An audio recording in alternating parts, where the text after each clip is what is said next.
the sparrow with the slit tongue. A long, long time ago, an old couple dwelt in the very heart of a high mountain. They lived together in peace and harmony, although they were very different in character, the man being good-natured and honest, and the wife being greedy and quarrelsome when anyone came her way that she could possibly quarrel with. One day, the old man was sitting in front of his cottage, as he was very fond of doing, when he saw flying towards him a little sparrow, followed by a big black raven.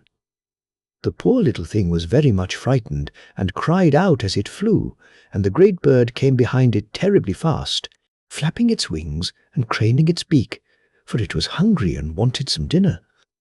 But as they drew near the old man, he jumped up and beat back the raven, which mounted, with hoarse screams of disappointment, into the sky, and the little bird, freed from its enemy, nestled into the old man's hand, and he carried it into the house. He stroked its feathers and told it not to be afraid, for it was quite safe. But as he still felt its heart beating, he put it into a cage, where it soon plucked up courage to twitter and hop about. The old man was fond of all creatures, and every morning he used to open the cage door, and the sparrow flew happily about until it caught sight of a cat or a rat or some other fierce beast, when it would instantly return to the cage, knowing that there no harm could come to it. The woman, who was always on the lookout for something to grumble at, grew very jealous of her husband's affection for the bird, and would gladly have done it some harm had she dared. At last, one morning, her opportunity came. Her husband had gone to the town some miles away down the mountain, and would not be back for several hours. But before he left, he did not forget to open the door of the cage. The sparrow hopped about as usual, twittering happily, and thinking no evil, and all the while the woman's brow became blacker and blacker, and at length her fury broke out. She threw her broom at the bird, who was perched on a bracket high up on the wall. The broom missed the bird, but knocked down and broke the vase on the bracket, which did not soothe the angry woman.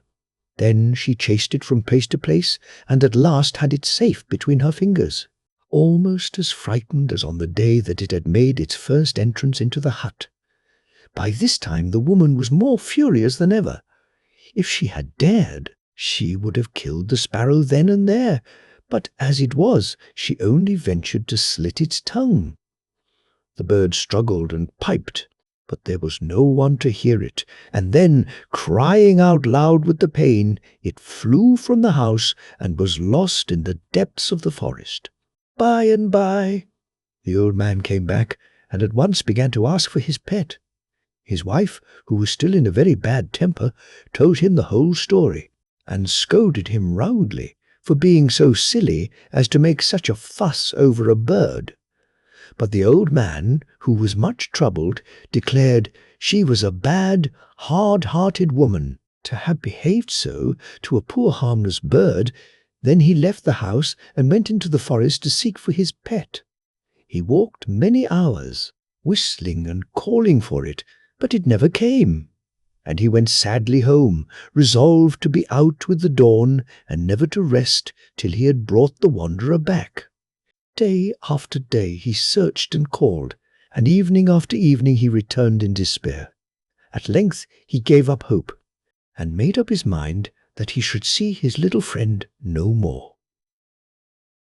One hot summer morning, the old man was walking slowly under the cool shadows of the big trees, and without thinking where he was going, he entered a bamboo thicket. As the bamboos became thinner, he found himself opposite to a beautiful garden, in the center of which stood a tiny spick-and-span little house, and out of the house came a lovely maiden, who unlatched the gate and invited him in the most hospitable way to enter and rest. "Oh, my dear old friend," she exclaimed, "how glad I am you have found me at last. I am your little sparrow, whose life you saved, and whom you took such care of. The old man seized her hands eagerly, but no time was given him to ask any questions, for the maiden drew him into the house, and set food before him, and waited on him herself. While he was eating, the damsel and her maids took their lutes, and sang and danced to him, and altogether the hours passed so swiftly that the old man never saw that darkness had come, or remembered the scolding he would get from his wife for returning home so late. Thus, in dancing and singing, and talking over the days when the maiden was a sparrow, hopping in and out of her cage, the night passed away. And when the first rays of sun broke through the hedge of bamboo, the old man started up, thanked his hostess for her friendly welcome, and prepared to say farewell. "I am not going to let you depart like that," said she. "I have a present for you, which you must take as a sign of my gratitude." And as she spoke, her servants brought in 2 chests, one of them very small, the other large and heavy. "Now choose which of them you will carry with you."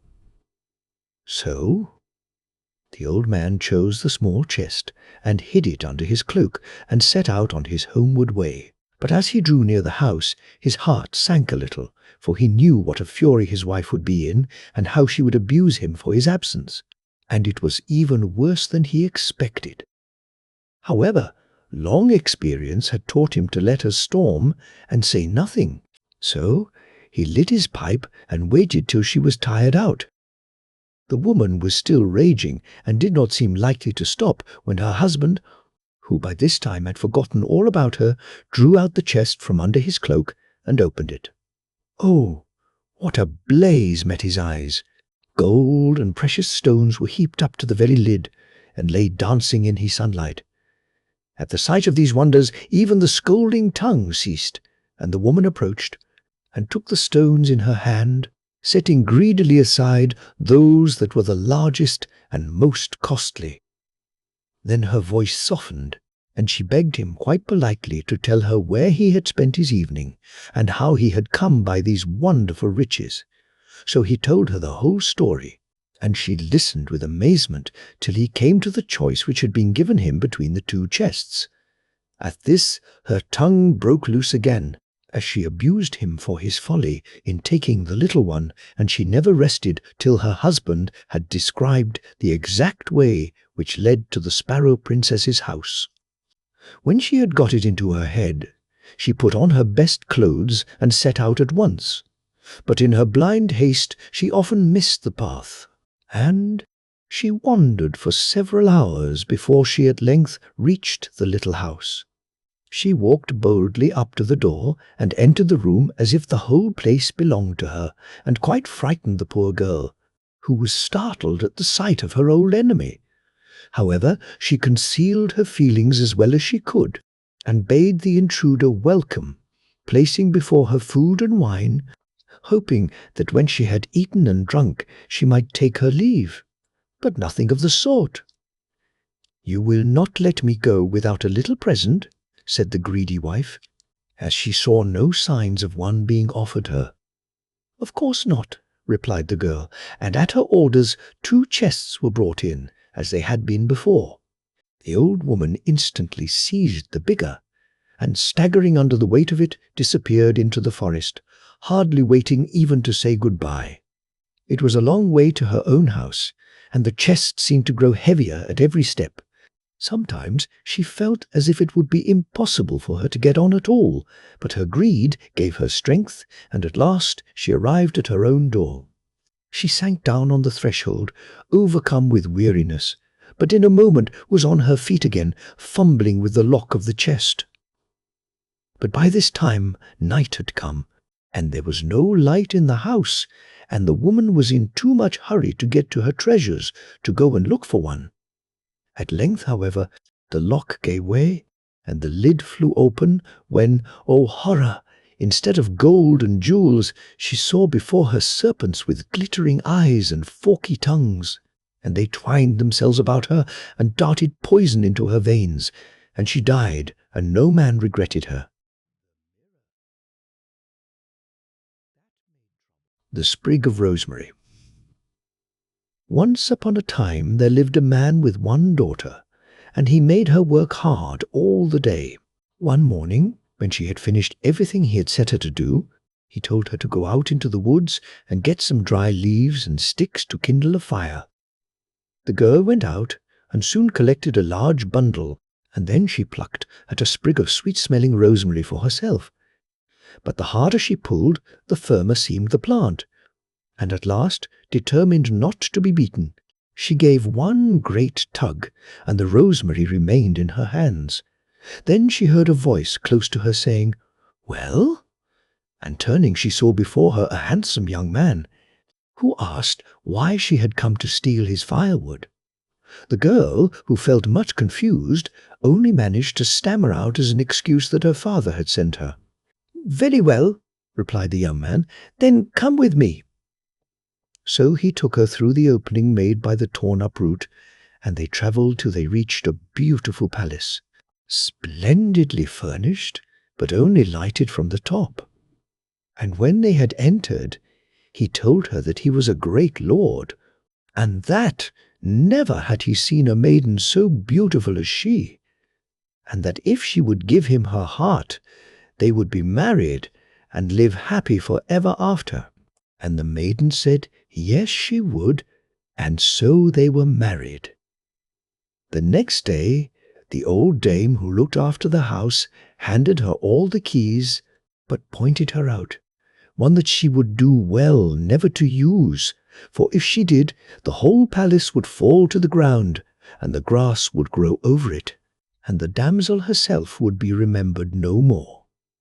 The bride promised to be careful, but in a little while, when there was nothing left for her to do, she began to wonder what could be in the chest which was opened by the key.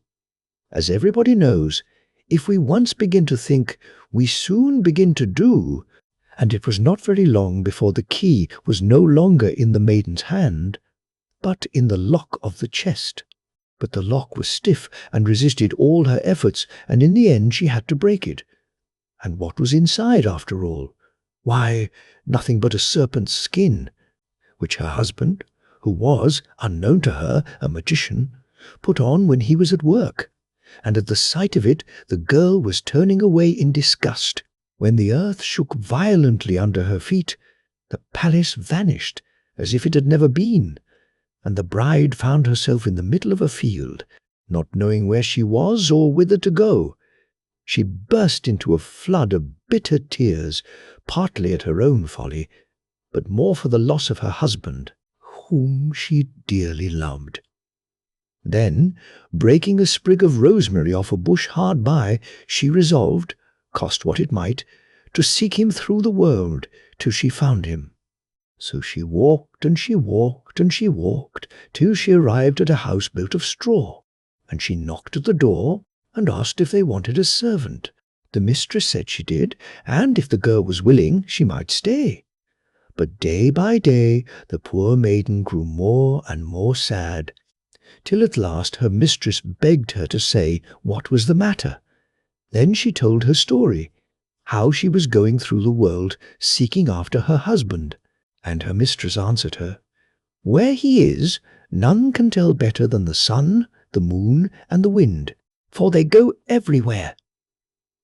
On hearing these words, the damsel set forth once more, and walked till she reached the golden castle where lived the sun. And she knocked boldly at the door, saying, "All hail, O sun! I have come to ask if, of your charity, you will help me in my need. By my own fault have I fallen into these straits, and I am weary, for I seek my husband through the wide world." "Indeed," spoke the sun, "do you, rich as you are, need help? But though you live in a palace without windows, the sun enters everywhere, and he knows you." Then the bride told him the whole story, and did not hide her own ill-doing.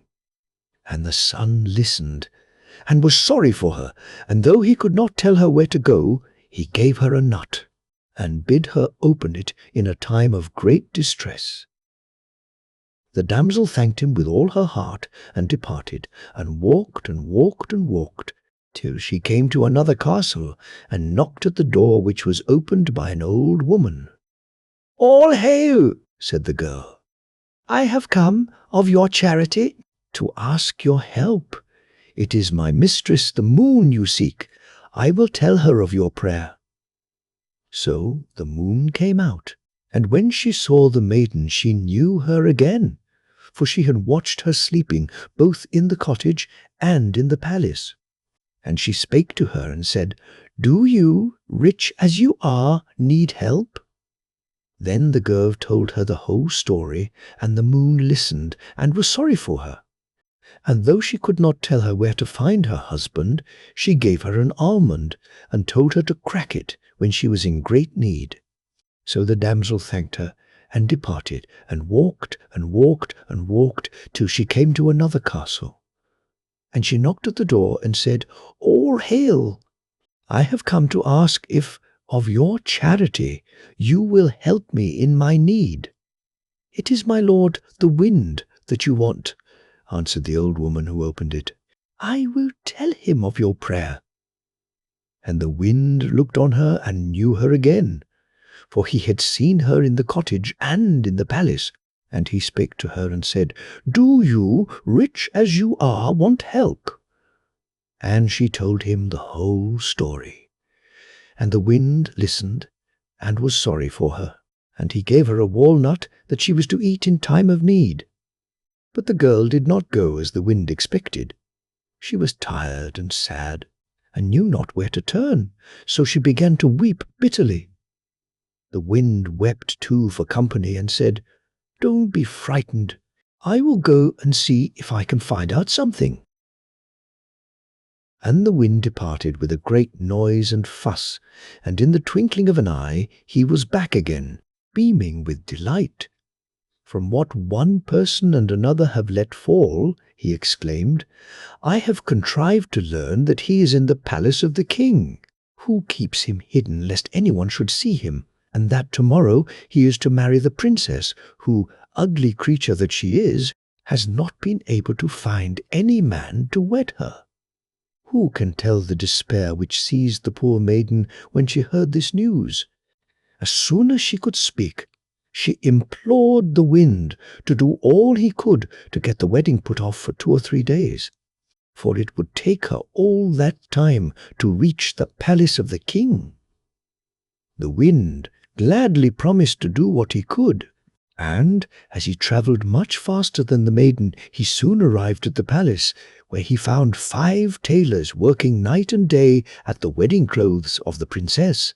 Down came the wind, right in the middle of their lace and satin and trimmings of pearl. Away they all went, whiz, through the open windows, right up into the tops of the trees, across the river, among the dancing ears of corn. After them ran the tailors, catching, jumping, climbing, but all to no purpose. The lace was torn, the satin stained, the pearls knocked off. There was nothing for it but to go to the shops to buy fresh, and to begin all over again. It was plainly quite impossible that the wedding clothes could be ready next day. However, the king was much too anxious to see his daughter married to listen to any excuses, and he declared that a dress must be put together somehow for the bride to wear. But when he went to look at the princess, she was such a figure that he agreed that it would be unfitting for her position to be seen in such a gown, and he ordered the ceremony and the banquet to be postponed for a few hours, so that the tailors might take the dress to pieces and make it fit. But by this time the maiden had arrived footsore and weary at the castle, and as soon as she reached the door, she cracked her nut and drew out of it the most beautiful mantle in the world. Then she rang the bell and asked, "Is not the princess to be married today?"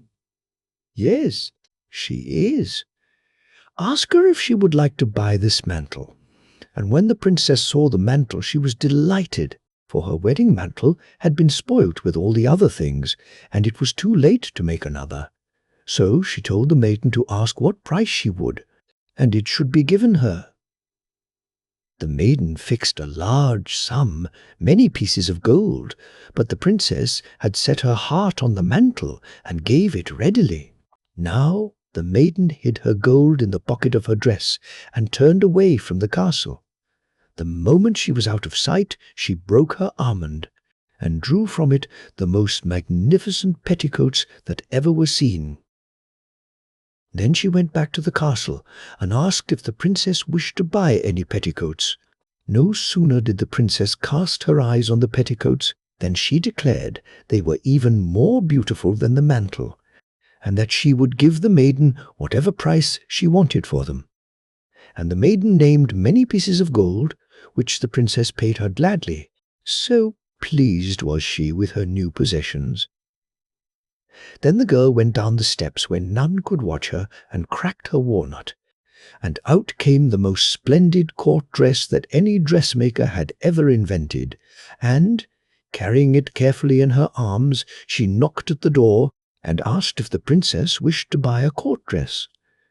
When the message was delivered, the princess sprang to her feet with delight, for she had been thinking that after all it was not much use to have a lovely mantle and elegant petticoats if she had no dress, and she knew the tailors would never be ready in time. So she sent at once to say she would buy the dress, and what sum did the maiden want for it. This time the maiden answered that the price of the dress was the permission to see the bridegroom. The princess was not at all pleased when she heard the maiden's reply, but as she could not do without the dress, she was forced to give in, and contented herself with thinking that after all it did not matter much. So the maiden was led to the rooms which had been given to her husband. And when she came near, she touched him with the sprig of rosemary that she carried, and his memory came back, and he knew her, and kissed her, and declared that she was his true wife, and that he loved her and no other. Then they went back to the maiden's home, and grew to be very old, and lived happy all the days of their life. The Story of Sichu. Once upon a time there lived a man who had 3 sons. The eldest was called Pepe, the second Alfin, and the youngest Sichu. They were all very poor, and at last things got so bad that they really had not enough to eat. So the father called his sons and said to them, "My dear boys, I am too old to work any more, and there is nothing left for me but to beg in the streets." "No, no," exclaimed his sons, "that you shall never do. Rather, if it must be, would we do it ourselves. But we have thought of a better plan than that." "What is it?" asked the father. "Well, we will take you in the forest, where you shall cut wood, and then we will bind it up in bundles and sell it in the town." So their father let them do as they said, and they all made their way into the forest, and as the old man was weak from lack of food, his sons took it in turns to carry him on their backs. Then they built a little hut where they might take shelter, and set to work. Every morning early the father cut his sticks, and the sons bound them in bundles, and carried them to the town, bringing back the food the old man so much needed. Some months passed in this way, and then the father suddenly fell ill, and knew that the time had come when he must die. He bade his sons fetch a lawyer so that he might make his will, and when the man arrived he explained his wishes. "I have," said he, "a little house in the village, and over it grows a fig tree. The house I leave to my sons, who are to live in it together. The fig tree I divide as follows. To my son Peppa I leave the branches, to my son Alfin I leave the trunk. To my son Siku I leave the fruit. Besides the house and tree I have an old coverlet, which I leave to my eldest son, and an old purse, which I leave to my second son, and a horn, which I leave to my youngest son. And now farewell." Thus speaking, he laid himself down and died quietly. The brothers wept bitterly for their father, whom they loved, and when they had buried him they began to talk over their future lives. "What shall we do now?" said they. "Shall we live in the wood or go back to the village?" and they made up their minds to stay where they were and continue to earn their living by selling firewood. One very hot evening, after they had been working hard all day, they fell asleep under a tree in front of the hut. And as they slept, there came by 3 fairies, who stopped to look at them. "What fine fellows," said one. "Let us give them a present." "Yes, what shall it be?" asked another. "This youth has a coverlet over him," said the first fairy. "When he wraps it round him and wishes himself in any place, he will find himself there in an instant." Then said the second fairy, "This youth has a purse in his hand. I will promise that it shall always give him as much gold as he asks for." Last came the turn of the third fairy. "This one has a horn slung round him. When he blows at the small end, the seas shall be covered with ships. And if he blows at the wide end, they shall all be sunk in the waves." So they vanished, without knowing that Siku had been awake and heard all they said. The next day, when they were all cutting wood, he said to his brothers, "That old coverlet and the purse are no use to you. I wish you would give them to me. I have a fancy for them for the sake of old times." Now Pepper and Alfin were very fond of Shichu and never refused him anything, so they let him have the coverlet and the purse without a word. When he had got them safely, Siku went on, "Dear brothers, I am tired of the forest. I want to live in the town and work at some trade." "Oh, Sichu, stay with us," they cried. "We are very happy here, and who knows how we shall get on elsewhere?"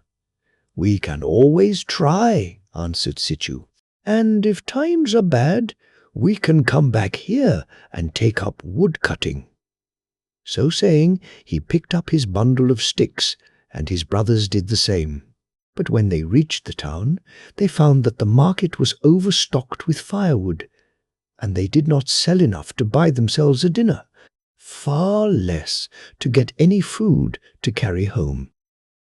They were wondering sadly what they should do when Shiku said, "Come with me to the inn and let us have something to eat." They were so hungry by this time that they did not care much whether they paid for it or not, so they followed Sikyu, who gave his orders to the host. "Bring us 3 dishes, the nicest that you have, and a good bottle of wine." "Sikyu, Sikyu," whispered his brothers, horrified at this extravagance. "Are you mad? How do you ever mean to pay for it?" "Let me alone," replied Sikyu. "I know what I am about." And when they had finished their dinner, Shiku told the others to go on, and he would wait to pay the bill. The brothers hurried on, without needing to be told twice, for, thought they, he has no money, and of course there will be a row. When they were out of sight, Siku asked the landlord how much he owed, and then said to his purse, "Dear purse, give me, I pray you, 6 florins," and instantly 6 florins were in the purse. Then he paid the bill and joined his brothers. "How did you manage?" they asked. "Never you mind," answered he. "I have paid every penny, and no more would he say." But the other 2 were very uneasy, for they felt sure something must be wrong, and the sooner they parted company with Sichu, the better. Sichu understood what they were thinking, and, drawing 40 gold pieces from his pocket, he held out 20 to each, saying, "Take these and turn them to good account. I am going away to seek my own fortune." Then he embraced them and struck down another road. He wandered on for many days, till at length he came to the town where the king had his court. The first thing Siku did was to order himself some fine clothes, and then buy a grand house just opposite the palace. Next he locked his door and ordered a shower of gold to cover the staircase, and when this was done, the door was flung wide open, and everyone came and peeped at the shining golden stairs. Lastly, The rumor of these wonders reached the ears of the king, who left his palace to behold these splendors with his own eyes, and Shiku received him with all respect and showed him over the house. When the king went home, he told such stories of what he had seen that his wife and daughter declared that they must go and see them too. So the king sent to ask Siku's leave, and Shiku answered that if the queen and the princess would be pleased to do him such great honor, he would show them anything they wished. Now the princess was as beautiful as the sun, and when Shiku looked upon her, his heart went out to her, and he longed to have her to wife. The princess saw what was passing in his mind, and how she could make use of it to satisfy her curiosity as to the golden stairs. So she praised him and flattered him, and put cunning questions, till at length Siku's head was quite turned, and he told her the whole story of the fairies and their gifts. Then she begged him to lend her the purse for a few days, so that she could have one made like it, and so great was the love he had for her that he gave it to her at once. The princess returned to the palace, taking with her the purse, which she had not the smallest intention of ever restoring to Siku. Very soon Siku had spent all the money he had by him, and could get no more without the help of his purse. Of course, he went at once to the king's daughter and asked her if she had done with it, but she put him off with some excuse and told him to come back next day. The next day it was the same thing, and the next, till a great rage filled Siku's heart instead of the love that had been there. And when night came, he took in his hand a thick stick, wrapped himself in the coverlet, and wished himself in the chamber of the princess. The princess was asleep, but Sichu seized her arm and pulled her out of bed, and beat her till she gave back the purse. Then he took up the coverlet, and wished he was safe in his own house. No sooner had he gone than the princess hastened to her father and complained of her sufferings. Then the king rose up in a fury, and commanded Sichu to be brought before him. "You richly deserve death," said he, "but I will allow you to live if you will instantly hand over to me the coverlet, the purse, and the horn." What could Siku do? Life was sweet, and he was in the power of the king, so he gave up silently his ill-gotten goods, and was as poor as when he was a boy. While he was wondering how he was to live, it suddenly came into his mind that this was the season for the figs to ripen, and he said to himself, "I will go and see if the tree has borne well." So he set off home, where his brothers still lived, and found them living very uncomfortably, for they had spent all their money and did not know how to make any more. However, he was pleased to see that the fig tree looked in splendid condition and was full of fruit. He ran and fetched a basket and was just feeling the figs to make sure which of them were ripe, when his brother Pepper called to him, "Stop! The figs, of course, are yours, but the branches they grow on are mine, and I forbid you to touch them." Sichu did not answer, but set a ladder against the tree so that he could reach the topmost branches, and had his foot already on the first rung when he heard the voice of his brother Alfin. "Stop! The trunk belongs to me, and I forbid you to touch it." Then they began to quarrel violently, and there seemed no chance that they would ever cease, till one of them said, "Let us go before a judge." The others agreed, and when they had found a man whom they could trust, Sichu told him the whole story. "This is my verdict," said the judge. "The figs in truth belong to you, but you cannot pluck them without touching both the trunk and the branches. Therefore, you must give your first basketful to your brother Pepe, as the price of his leave to put your ladder against the tree, and the second basketful to your brother Alfin, for leave to shake his boughs. The rest you can keep for yourself." And the brothers were contented and returned home, saying one to the other, "We will each of us send a basket of figs to the king. Perhaps he will give us something in return." and if he does, we will divide it faithfully between us." So the best figs were carefully packed in a basket, and Pepper set out with it to the castle. On the road he met a little old man who stopped and said to him, "What have you got there, my fine fellow?" "What is that to you?" was the answer. "Mind your own business." But the old man only repeated his question, and Pepe, to get rid of him, exclaimed in anger, "Dirt." "Good," replied the old man. "Dirt you have said, and dirt let it be." Pepe only tossed his head and went on his way till he got to the castle, where he knocked at the door. "I have a basket of lovely figs for the king," he said to the servant who opened it, "if his majesty will be graciously pleased to accept them with my humble duty." The king loved figs, and ordered Pepe to be admitted to his presence, and a silver dish to be brought on which to put the figs. When Pepe uncovered his basket, sure enough, a layer of beautiful purple figs met the king's eyes, but underneath there was nothing but dirt. "How dare you play me such a trick?" shrieked the king in a rage. "Take him away and give him 50 lashes." This was done, and Pepe returned home, sore and angry, but determined to say nothing about his adventure. And when his brothers asked him what had happened, he only answered, "When we have all 3 been, I will tell you." A few days after this, more figs were ready for plucking, and Alfin, in his turn, set out for the palace. He had not gone far down the road before he met the old man, who asked him what he had in his basket. "Horns," answered Alfin shortly. "Good," replied the old man.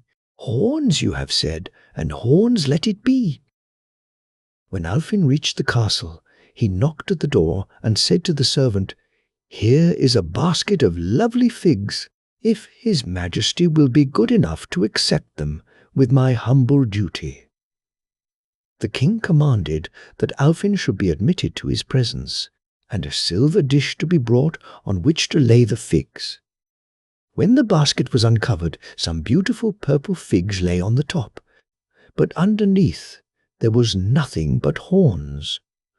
Then the king was beside himself with passion, and screamed out, "Is this a plot to mock me? Take him away, and give him 150 lashes." So Alfin went sadly home, but would not tell anything about his adventures, only saying grimly, "Now it is Siku's turn." Siku had to wait a little before he gathered the last figs on the tree, and these were not nearly so good as the first set. However, he plucked them, as they had agreed, and set out for the king's palace. The old man was still on the road, and he came up and said to Shichu, "What have you got in that basket?" "Figs for the king," answered he. "Let me have a peep," and Siku lifted the lid. "Oh, do give me one. I am so fond of figs," begged the little man. "I am afraid if I do that, the hole will show," replied Siku. But as he was very good-natured, he gave him one. The old man ate it greedily and kept the stalk in his hand, and then asked for another and another and another till he had eaten half the basketful. "But there are not enough left to take to the king," murmured Sichu. "Don't be anxious," said the old man, throwing the stalks back into the basket. "Just go on and carry the basket to the castle, and it will bring you luck." Sichu did not much like it. However, he went on his way, and with a trembling heart rang the castle bell. "Here are some lovely figs for the king," said he, "if his majesty will graciously accept them with my humble duty." When the king was told that there was another man with a basket of figs, he cried out, "Oh, oh! Have him in, have him in! I suppose it is a wager." But Shiku uncovered the basket, and there lay a pile of beautiful ripe figs. And the king was delighted, and emptied them himself on the silver dish, and gave 5 florins to Shiku, and offered besides to take him into his service. Shiku accepted gratefully, but said he must first return home and give the 5 florins to his brothers. When he got home, Peppy spoke. "Now we will see what we each have got from the king. I myself received from him 50 lashes." "And I 150, added Alfin. "And I 5 florins and some sweets, which you can divide between you, for the king has taken me into his service." Then Siku went back to the court and served the king, and the king loved him. The other 2 brothers heard that Siku had become quite an important person, and they grew envious and thought how they could put him to shame. At last they came to the king and said to him, "O king, your palace is beautiful indeed, but to be worthy of you it lacks one thing, the sword of the man-eater." "How can I get it?" asked the king. "Oh, Sichu can get it for you. Ask him."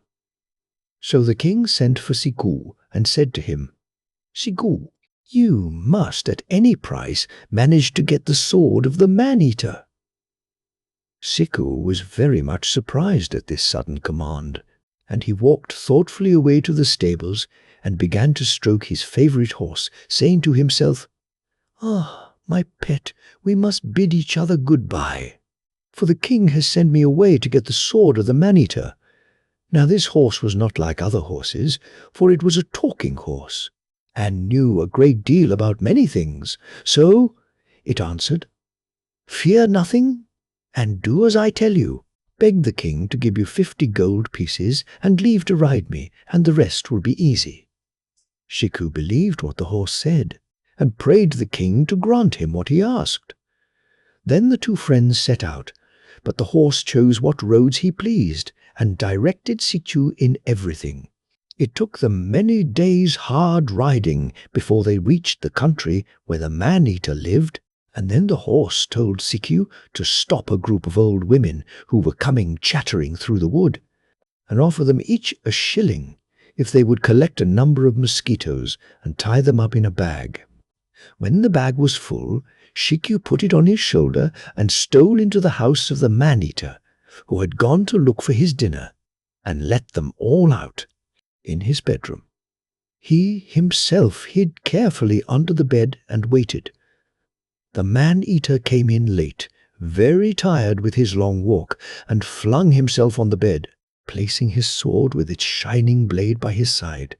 Scarcely had he lain down than the mosquitoes began to buzz about and bite him, and he rolled from side to side trying to catch them, which he never could do, though they always seemed to be close to his nose. He was so busy over the mosquitoes that he did not hear Siku steal softly out or see him catch up the sword. But the horse heard and stood ready at the door, and as Sika came flying down the stairs and jumped on his back, he sped away like the wind and never stopped till they arrived at the king's palace.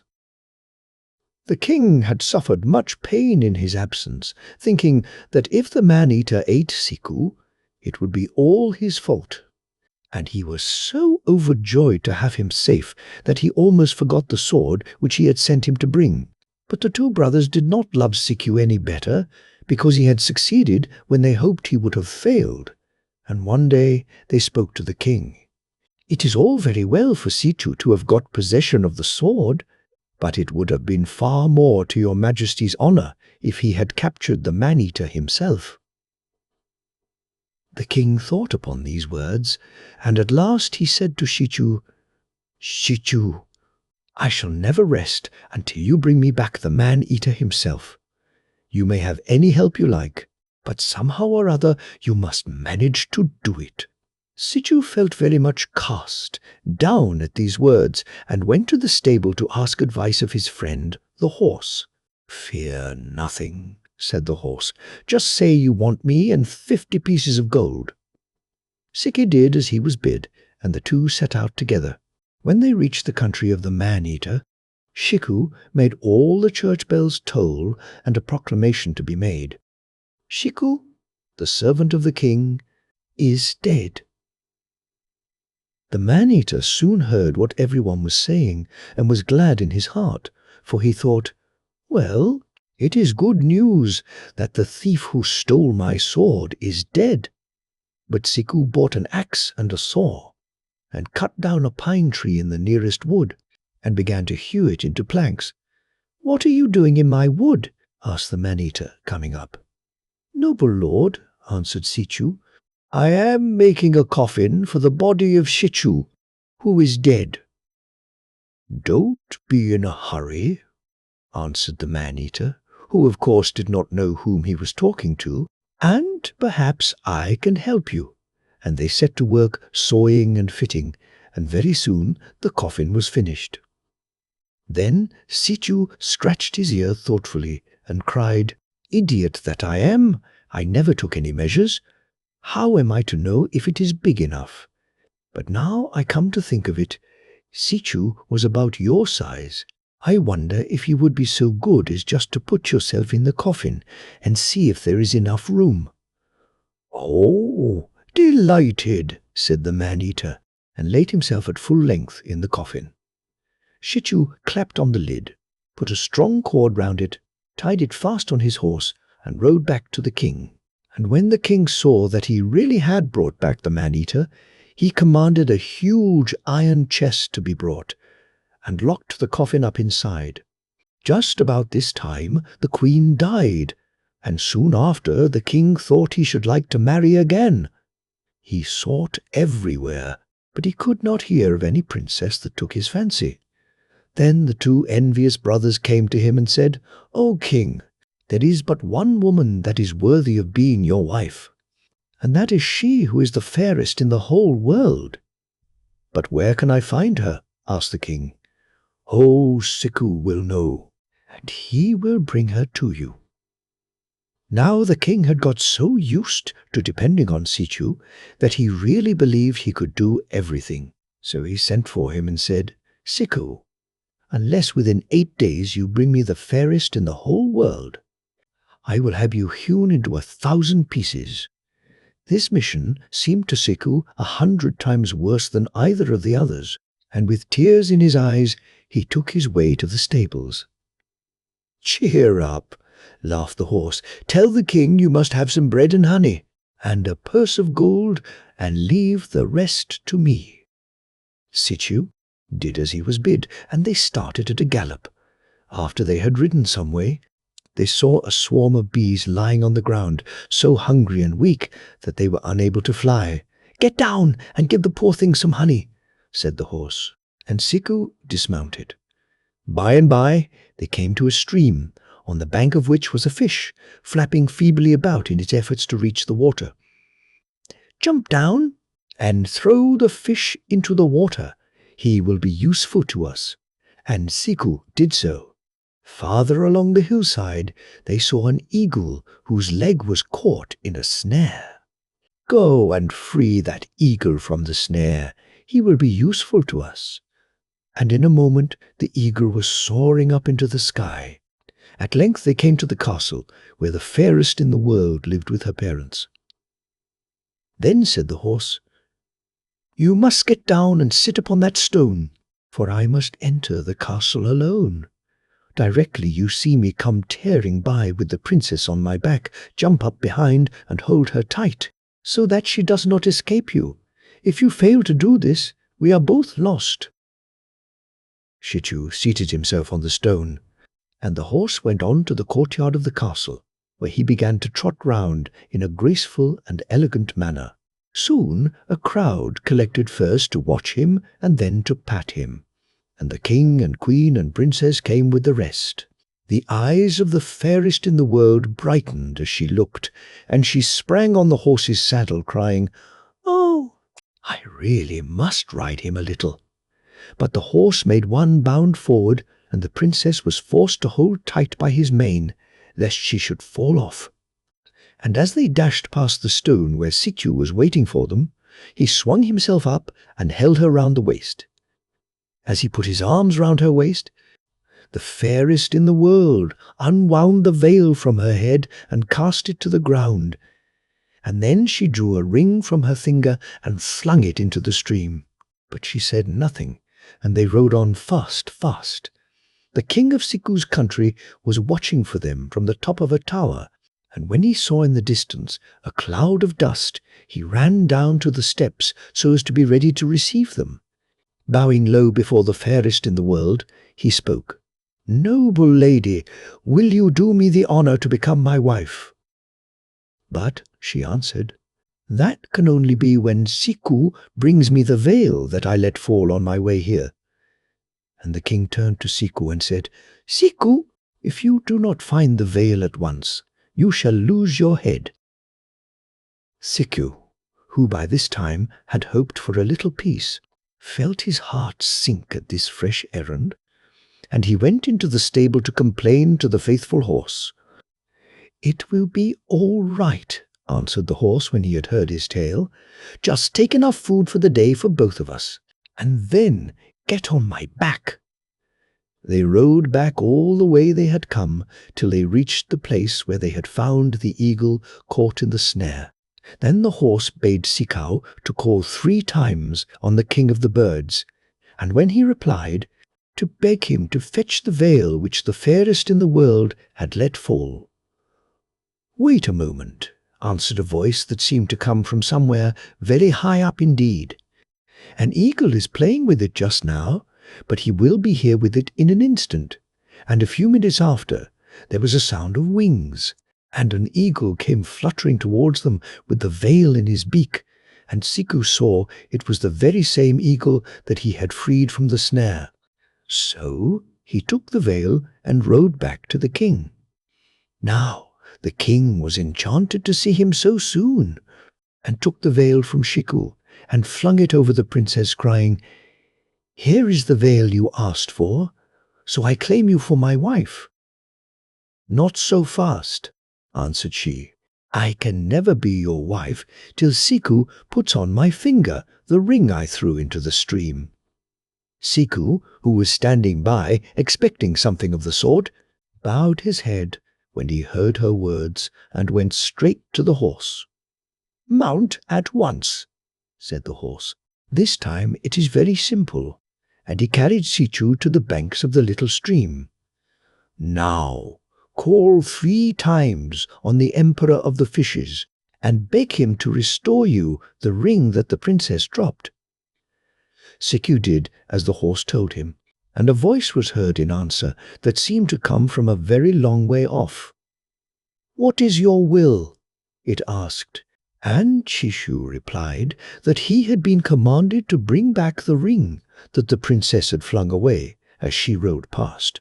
"A fish is playing with it just now," replied the voice. "However, you shall have it without delay."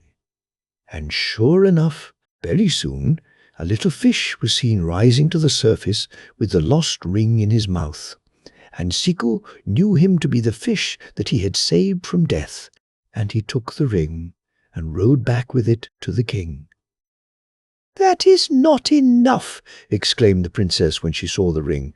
"Before we can be man and wife, the oven must be heated for 3 days and 3 nights, and Siku must jump in." And the king forgot how Siku had served him, and desired him to do as the princess had said. This time Siku felt that no escape was possible, and he went to the horse and laid his hand on his neck.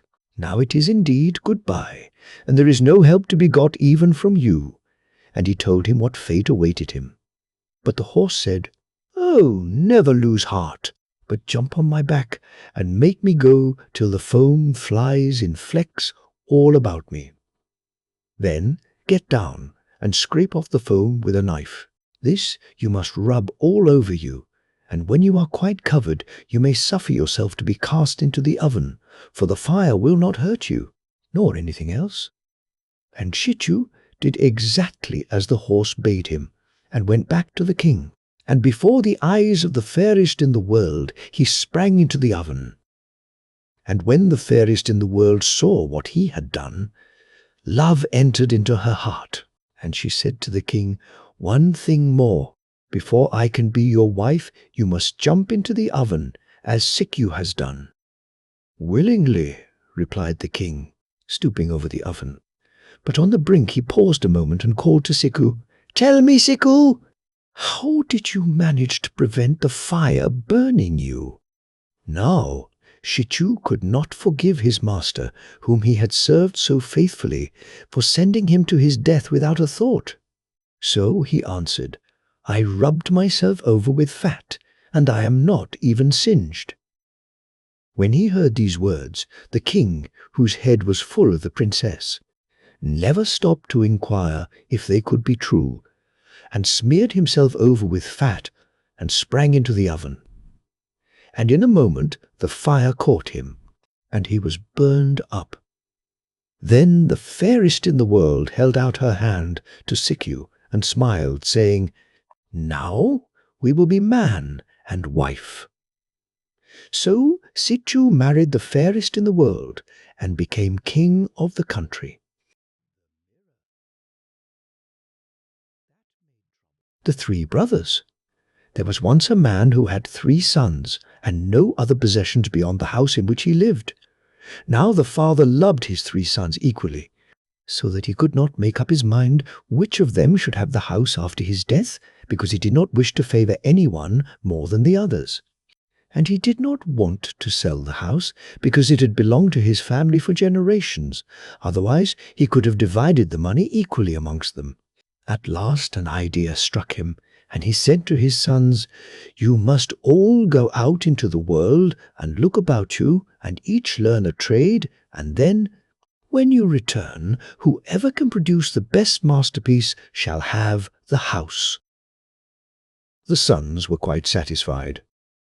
The eldest wished to be a blacksmith, the second a barber, and the third a fencing master.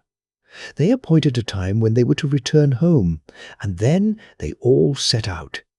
It so happened that each found a good master, where he learned all that was necessary for his trade in the best possible way. The blacksmith had to shoe the king's horses, and thought to himself, "Without doubt the house will be yours." The barber shaved the best men in the kingdom, and he too made sure that the house would be his. The fencing master received many a blow, but he set his teeth and would not allow himself to be troubled by them, for he thought to himself, "If you are afraid of a blow, you will never get the house."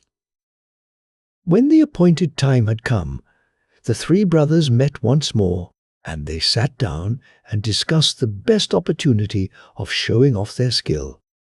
Just then a hare came running across the field towards them.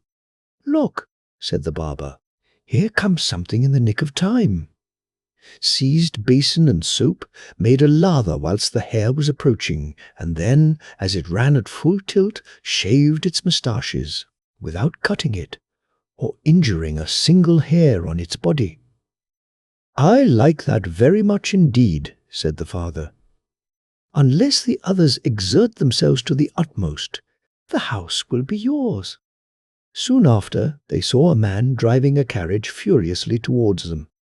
"Now, father, you shall see what I can do," said the blacksmith, and he sprang after the carriage, tore off the 4 shoes of the horse as it was going at the top of its speed, and shod it with 4 new ones without checking its pace. "You are a clever fellow," said the father, "and know your trade as well as your brother. I really don't know to which of you I shall give the house." Then the 3rd son said, "Father, let me also show you something," and, as it was beginning to rain, he drew his sword and swung it in crosscuts above his head so that not a drop fell on him, and the rain fell heavier and heavier, till at last it was coming down like a water-spout. But he swung his sword faster and faster, and kept as dry as if he were under cover. When the father saw this, he was astonished and said, "You have produced the greatest masterpiece. The house is yours." Both the other brothers were quite satisfied, and praised him too, and as they were so fond of each other, they all 3 remained at home and plied their trades. And as they were so experienced and skilful, they earned a great deal of money. So they lived happily together till they were quite old, and when one was taken ill and died, the 2 others were so deeply grieved that they were also taken ill and died too. And so Because they had all been so clever and so fond of each other, they were all laid in one grave. The Troll's Daughter. There was once a lad who went to look for a place. As he went along, he met a man who asked him where he was going. He told him his errand, and the stranger said, "Then you can serve me. I am just in want of a lad like you, and I will give you good wages, a bushel of money the first year, 2 the second year, and 3 the third year. For you must serve me 3 years, and obey me in everything, however strange it seems to you. You need not be afraid of taking service with me, for there is no danger in it if you only know how to obey." The bargain was made, and the lad went home with the man to whom he had engaged himself. It was a strange place indeed, for he lived in a bank in the middle of the wild forest, and the lad saw there no other person than his master. The latter was a great troll, and had marvellous power over both men and beasts. Next day the lad had to begin his service.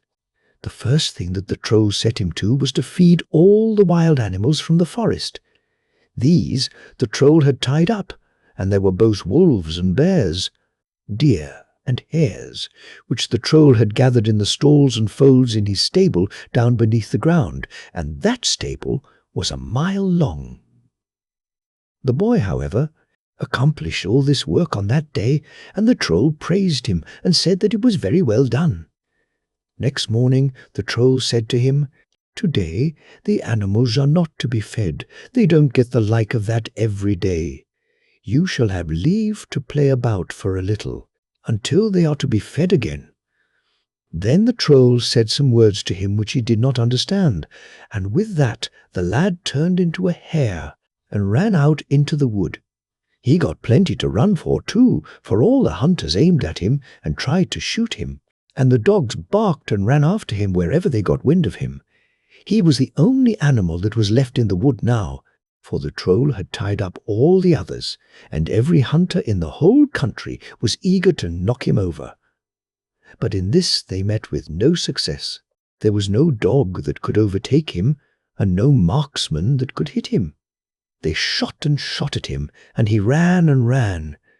It was an unquiet life, but in the long run he got used to it, when he saw that there was no danger in it, and it even amused him to befool all the hunters and dogs that were so eager after him. Thus a whole year passed, and when it was over, the troll called him home, for he was now in his power like all the other animals.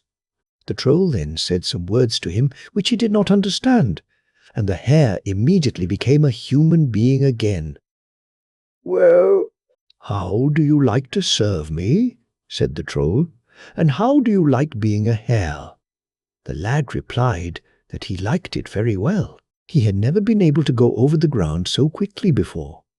The troll then showed him the bushel of money that he had already earned, and the lad was well pleased to serve him for another year.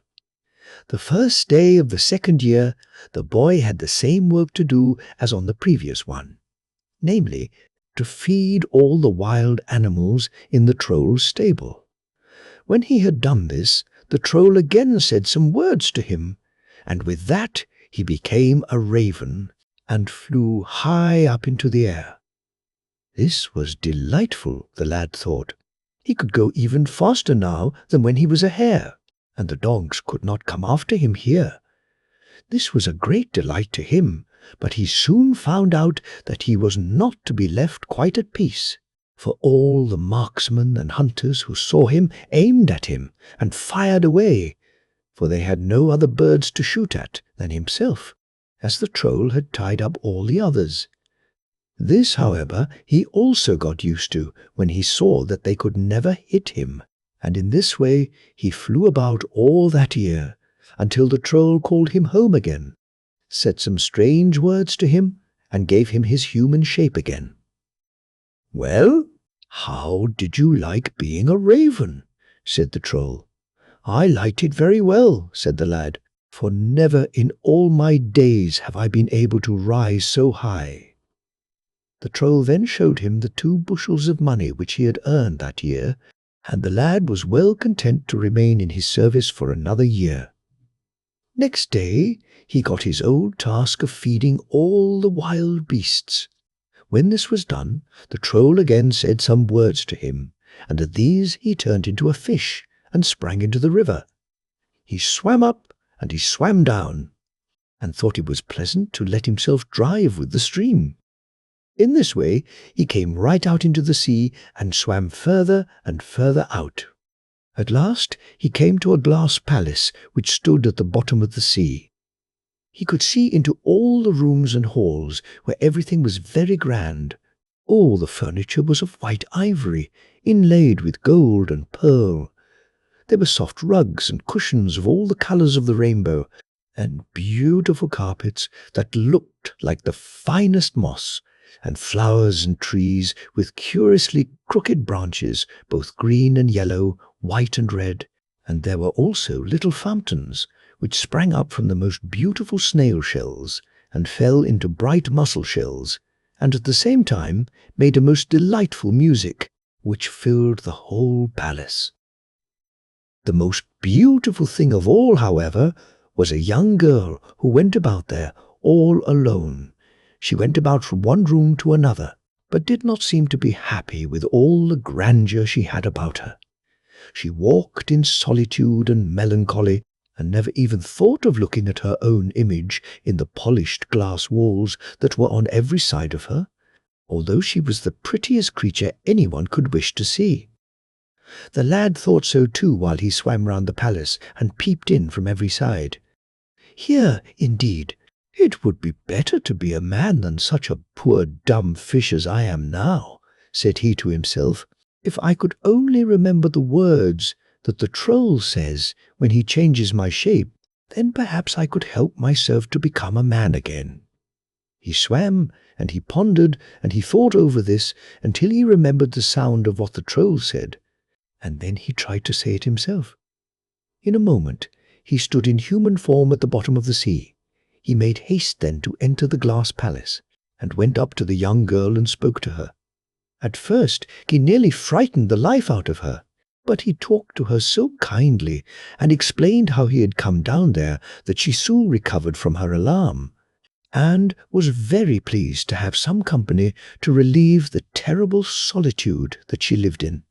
Time passed so quickly for both of them that the youth, for now he was quite a young man and no more a lad, forgot altogether how long he had been there.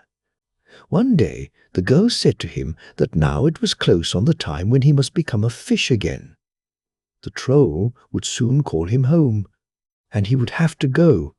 But before that he must put on the shape of the fish, otherwise he could not pass through the sea alive.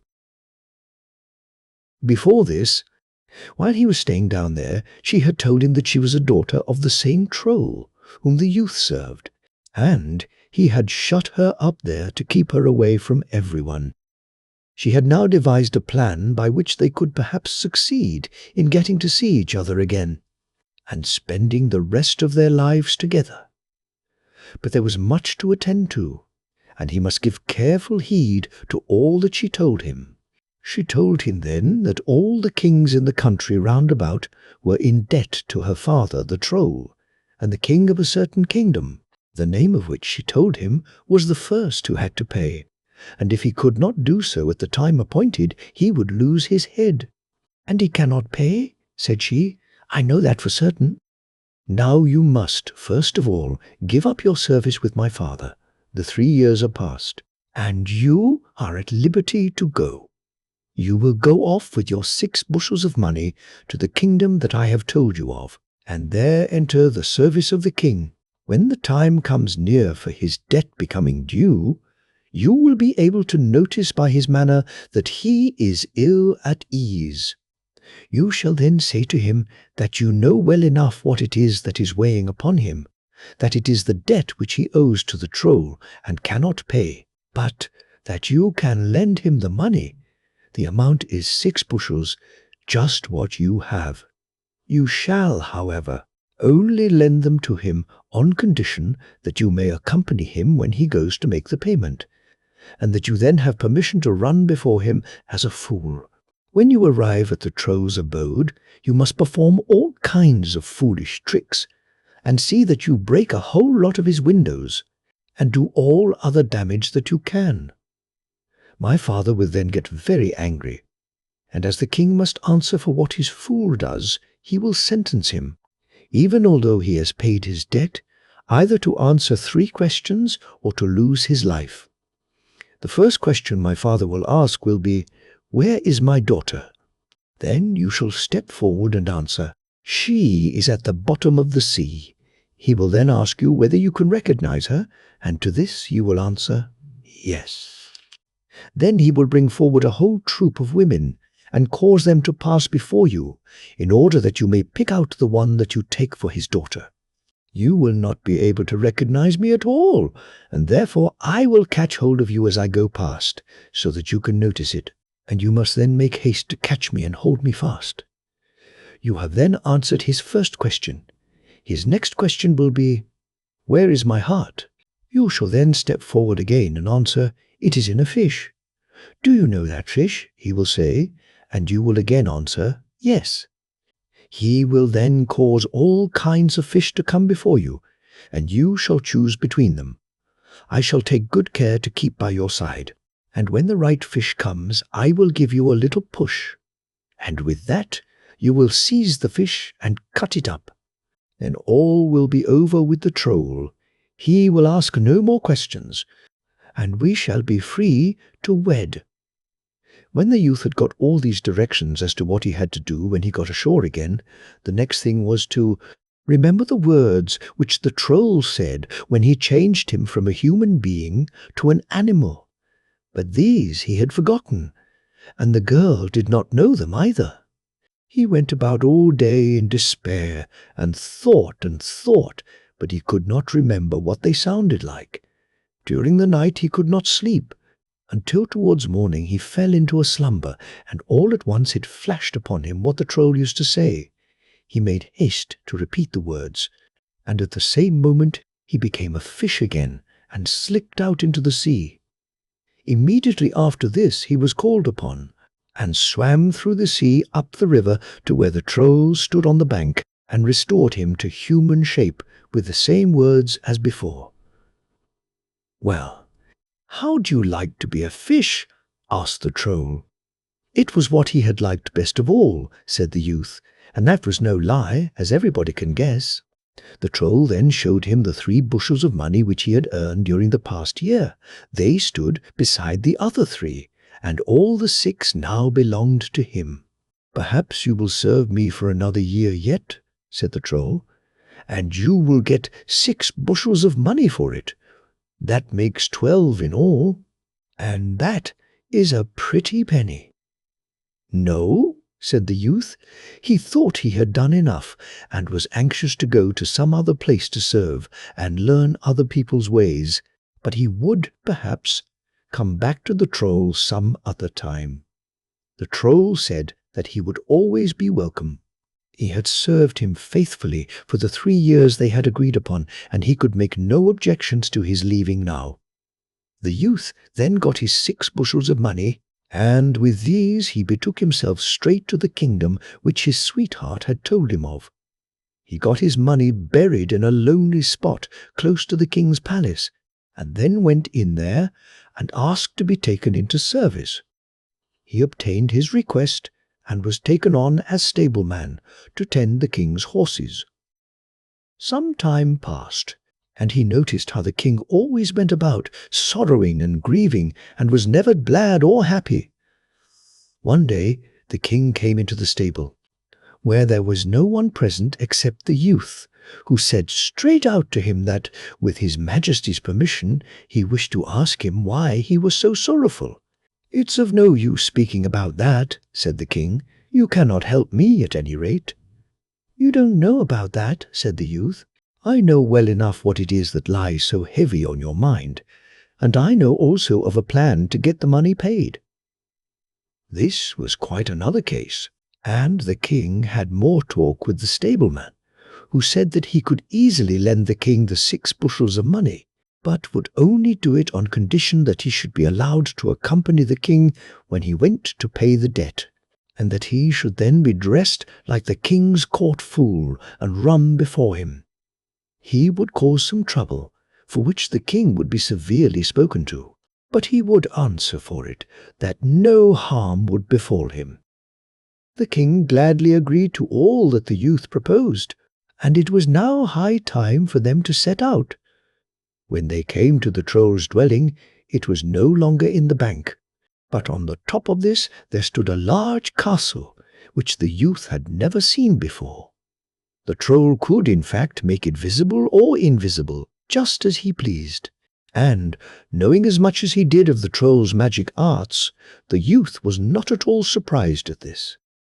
When they came near to this castle, which looked as if it was of pure glass, the youth ran on in front as the king's fool.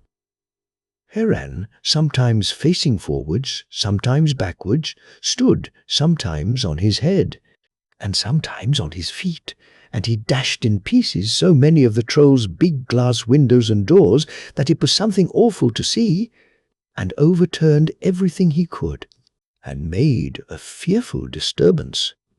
The troll came rushing out, and was so angry and furious, and abused the king with all his might for bringing such a wretched fool with him, as he was sure that he could not pay the least bit of all the damage that had been done when he could not even pay off his old debt.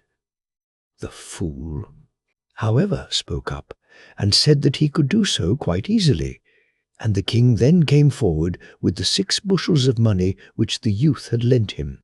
They were measured and found to be correct. This the troll had not reckoned on, but he could make no objection against it. The old debt was honestly paid, and the king got his bond back again. But there still remained all the damage that had been done that day, and the king had nothing with which to pay for this. The troll, therefore, sentenced the king either to answer 3 questions that he would put to him, or have his head taken off, as was agreed on in the old bond. There was nothing else to be done than to try to answer the troll's riddles. The fool then stationed himself just by the king's side, while the troll came forward with his questions. He first asked, "Where is my daughter?" The fool spoke up and said, "She is at the bottom of the sea." "How do you know that?" said the troll. "The little fish saw it," said the fool. "Would you know her?" said the troll. "Yes, bring her forward," said the fool.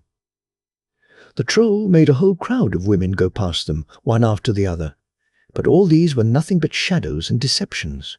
Amongst the very last was the troll's real daughter, who pinched the fool as she went past him to make him aware of her presence. He thereupon caught her round the waist and held her fast, and the troll had to admit that his first riddle was solved. Then the troll asked again, "Where is my heart?"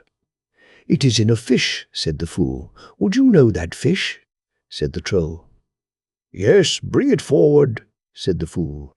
Then all the fishes came swimming past them, and meanwhile the troll's daughter stood just by the youth's side.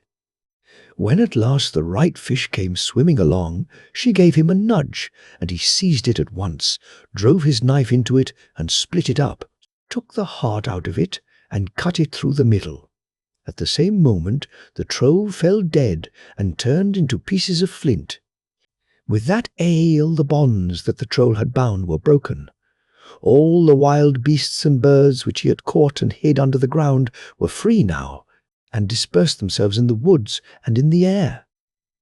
The youth and his sweetheart entered the castle, which was now theirs, and held their wedding, and all the kings round about, who had been in the troll's debt and were now out of it, came to the wedding, and saluted the youth as their emperor, and he ruled over them all, and kept peace between them, and lived in his castle with his beautiful empress in great joy and magnificence.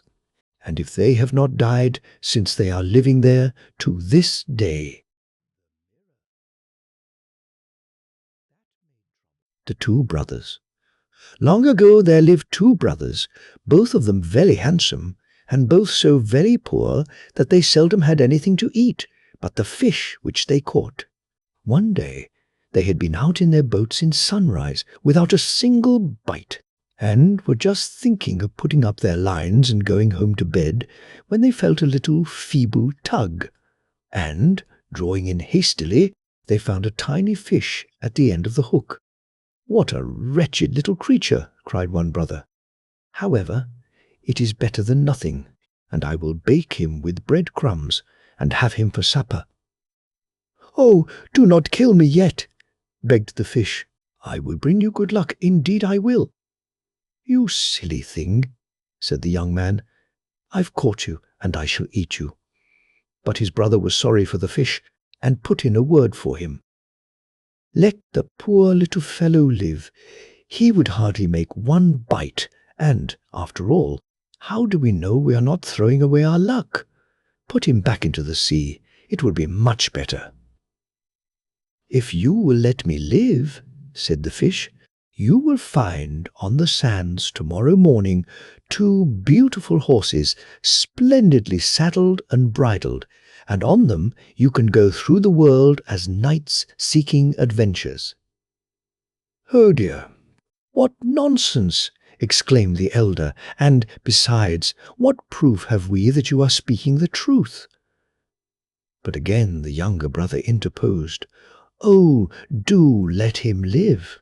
You know, if he is lying to us, we can always catch him again.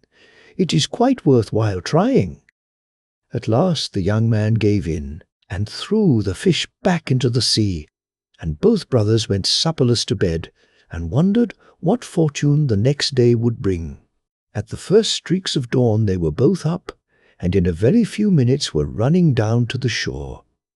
And there, just as the fish had said, stood 2 magnificent horses, saddled and bridled, and on their backs lay suits of armour and underdresses, 2 swords, and 2 purses of gold. "There," said the younger brother, "are you not thankful you did not eat that fish? He has brought us good luck, and there is no knowing how great we may become. Now, we will each seek our own adventures. If you will take one road, I will go the other." "Very well," replied the elder. "But how shall we let each other know if we are both living?" "Do you see this fig tree?" said the younger.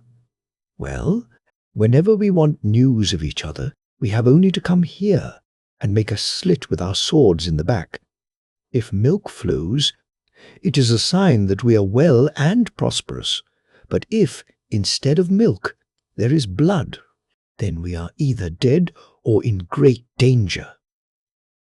Then the 2 brothers put on their armour, buckled their swords, and pocketed their purées, and, after taking a tender farewell of each other, they mounted their horses and went their various ways.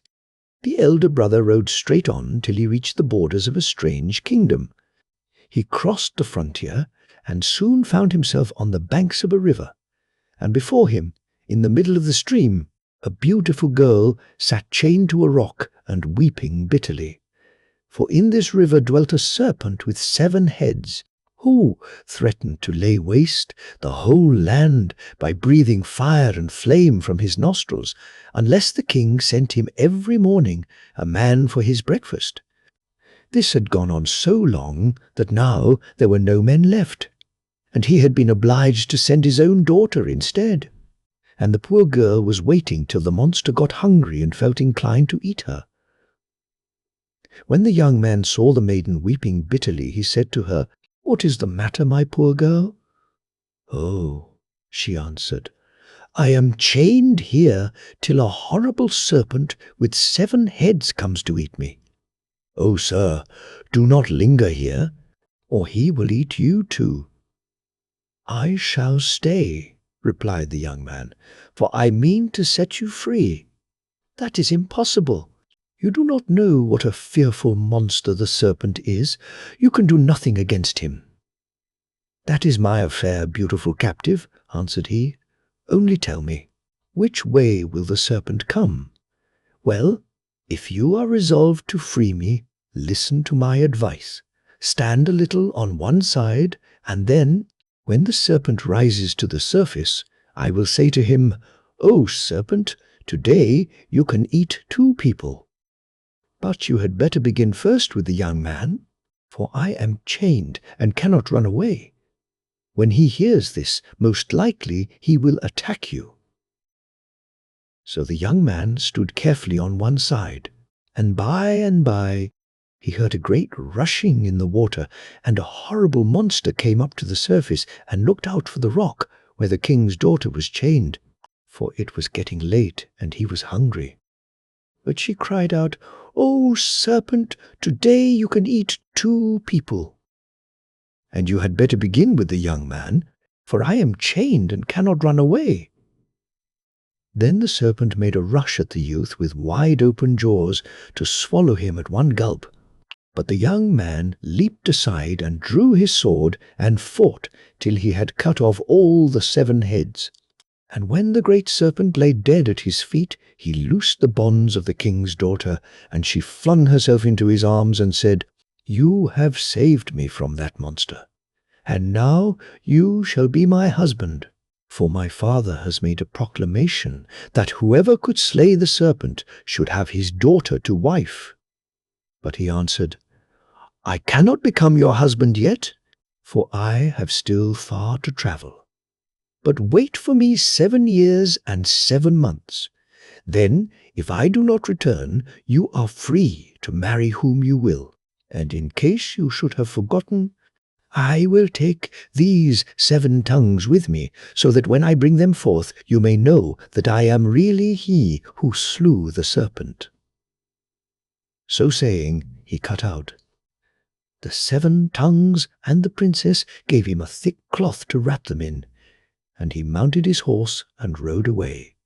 Not long after he had gone, there arrived at the river a slave who had been sent by the king to learn the fate of his beloved daughter.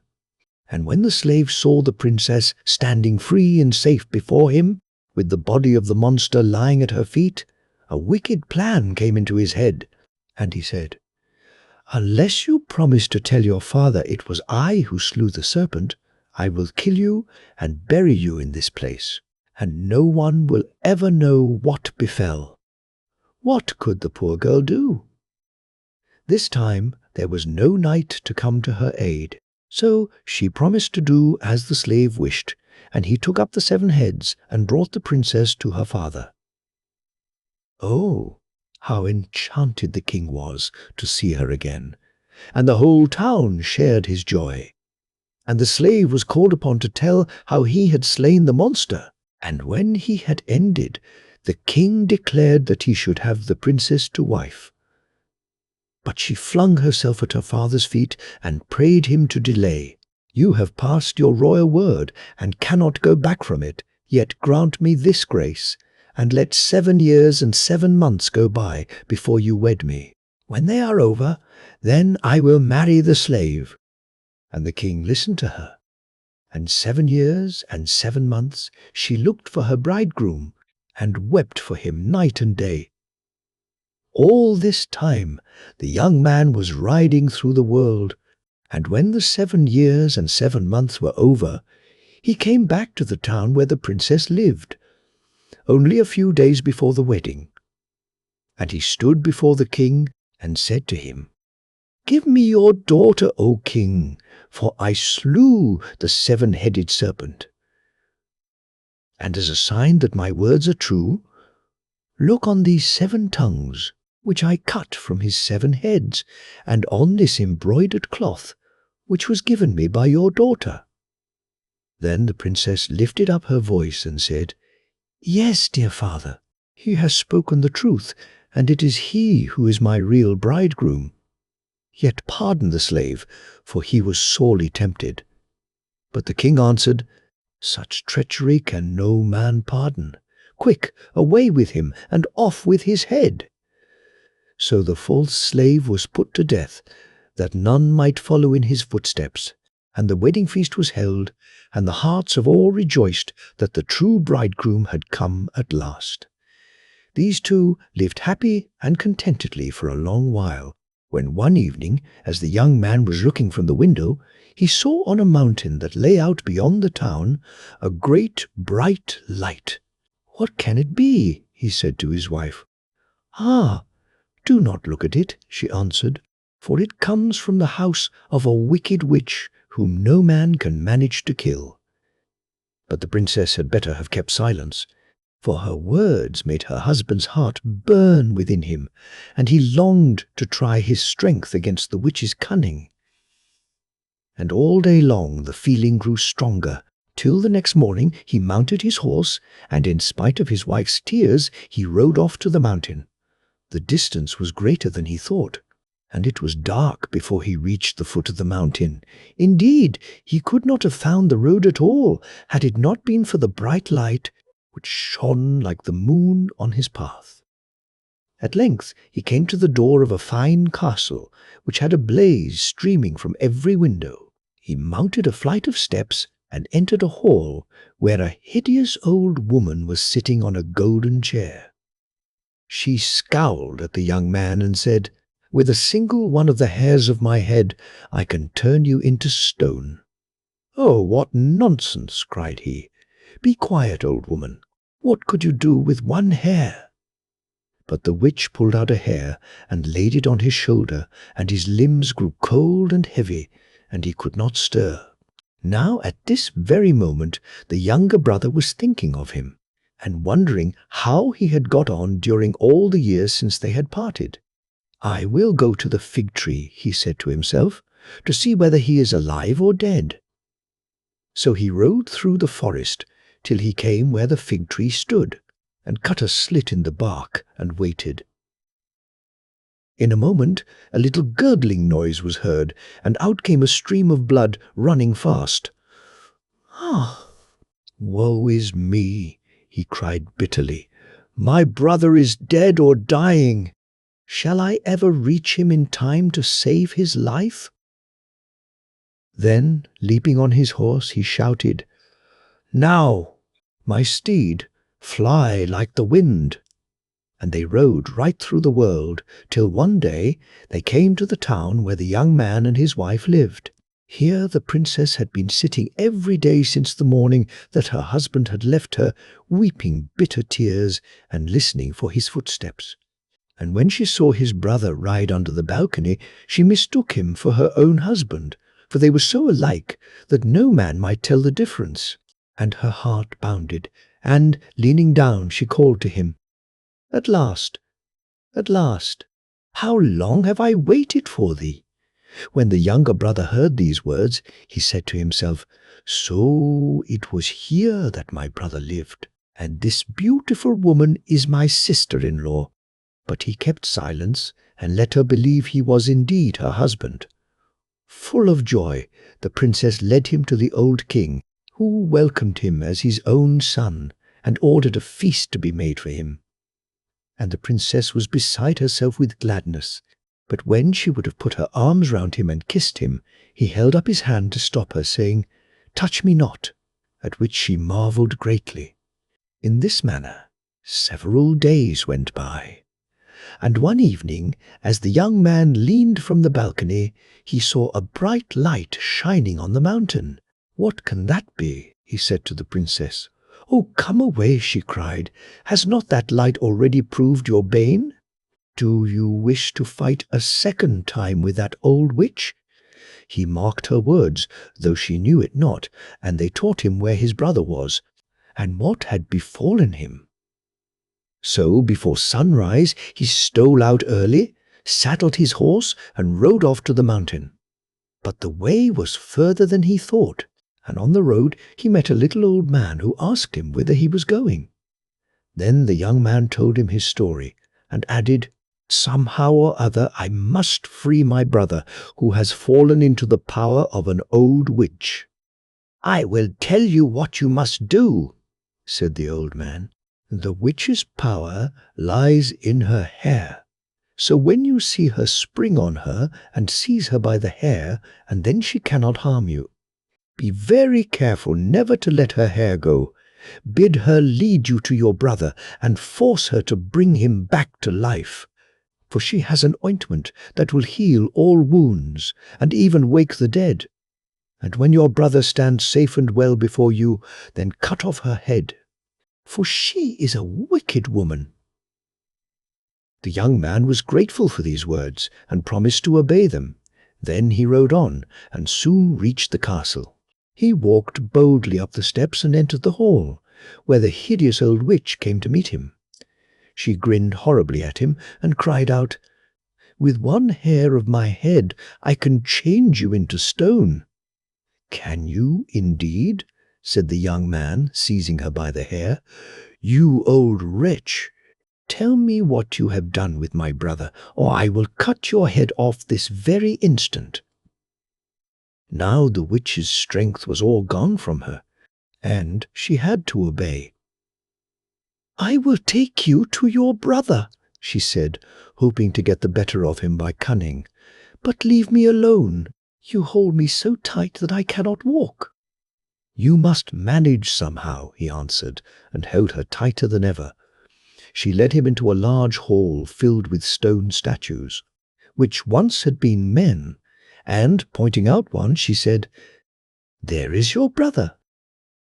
The young man looked at them all and shook his head. "My brother is not here. Take me to him, or it will be the worse for you." But she tried to put him off with other statues, though it was no good, and it was not until they had reached the last hall of all that he saw his brother lying on the ground. "That is my brother," said he. "Now give me the ointment that will restore him to life." Very unwillingly, the old witch opened a cupboard close by, filled with bottles and jars, and took down one and held it out to the young man. But he was on the watch for trickery, and examined it carefully, and saw that it had no power to heal. This happened many times, till at length she found it was no use, and gave him the one he wanted, and when he had it safe, he made her stoop down and smear it over his brother's face, taking care all the while never to loose her hair. And when the dead man opened his eyes, the youth drew his sword and cut off her head with a single blow. Then the elder brother got up and stretched himself, and said, "Oh, how long I have slept, and where am I?" "The old witch had enchanted you, but now she is dead, and you are free. We will wake up the other knights that she laid under her spells, and then we will go." This they did, and, after sharing amongst them the jewels and gold they found in the castle, each man went his way. The two brothers remained together, the elder tightly grasping the ointment which had brought him back to life. They had much to tell each other as they rode along, and at last the younger man exclaimed, "O fool, to leave such a beautiful wife to go and fight a witch! She took me for her husband, and I did not say her nay." When the elder brother heard this, a great rage filled his heart, and, without saying one word, he drew his sword and slew his brother, and his body rolled in the dust. Then he rode on till he reached his home, where his wife was still sitting, weeping bitterly. When she saw him, she sprang up with a cry and threw herself into his arms. "Oh, how long have I waited for thee! Never, never must you leave me any more." When the old king heard the news, he welcomed him as a son, and made ready a feast, and all the court sat down. And in the evening, when the young man was alone with his wife, she said to him, "Why would you not let me touch you when you came back, but always thrust me away when I tried to put my arms round you or kiss you?" Then the young man understood how true his brother had been to him, and he sat down and wept and wrung his hands because of the wicked murder that he had done. Suddenly he sprang to his feet, for he remembered the ointment which lay hidden in his garments, and he rushed to the place where his brother still lay. He fell on his knees beside the body, and, taking out the salve, he rubbed it over the neck where the wound was gaping wide, and the skin healed, and the sinews grew strong, and the dead man sat up and looked round him.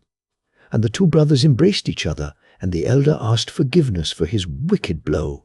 and they went back to the palace together and were never parted any more.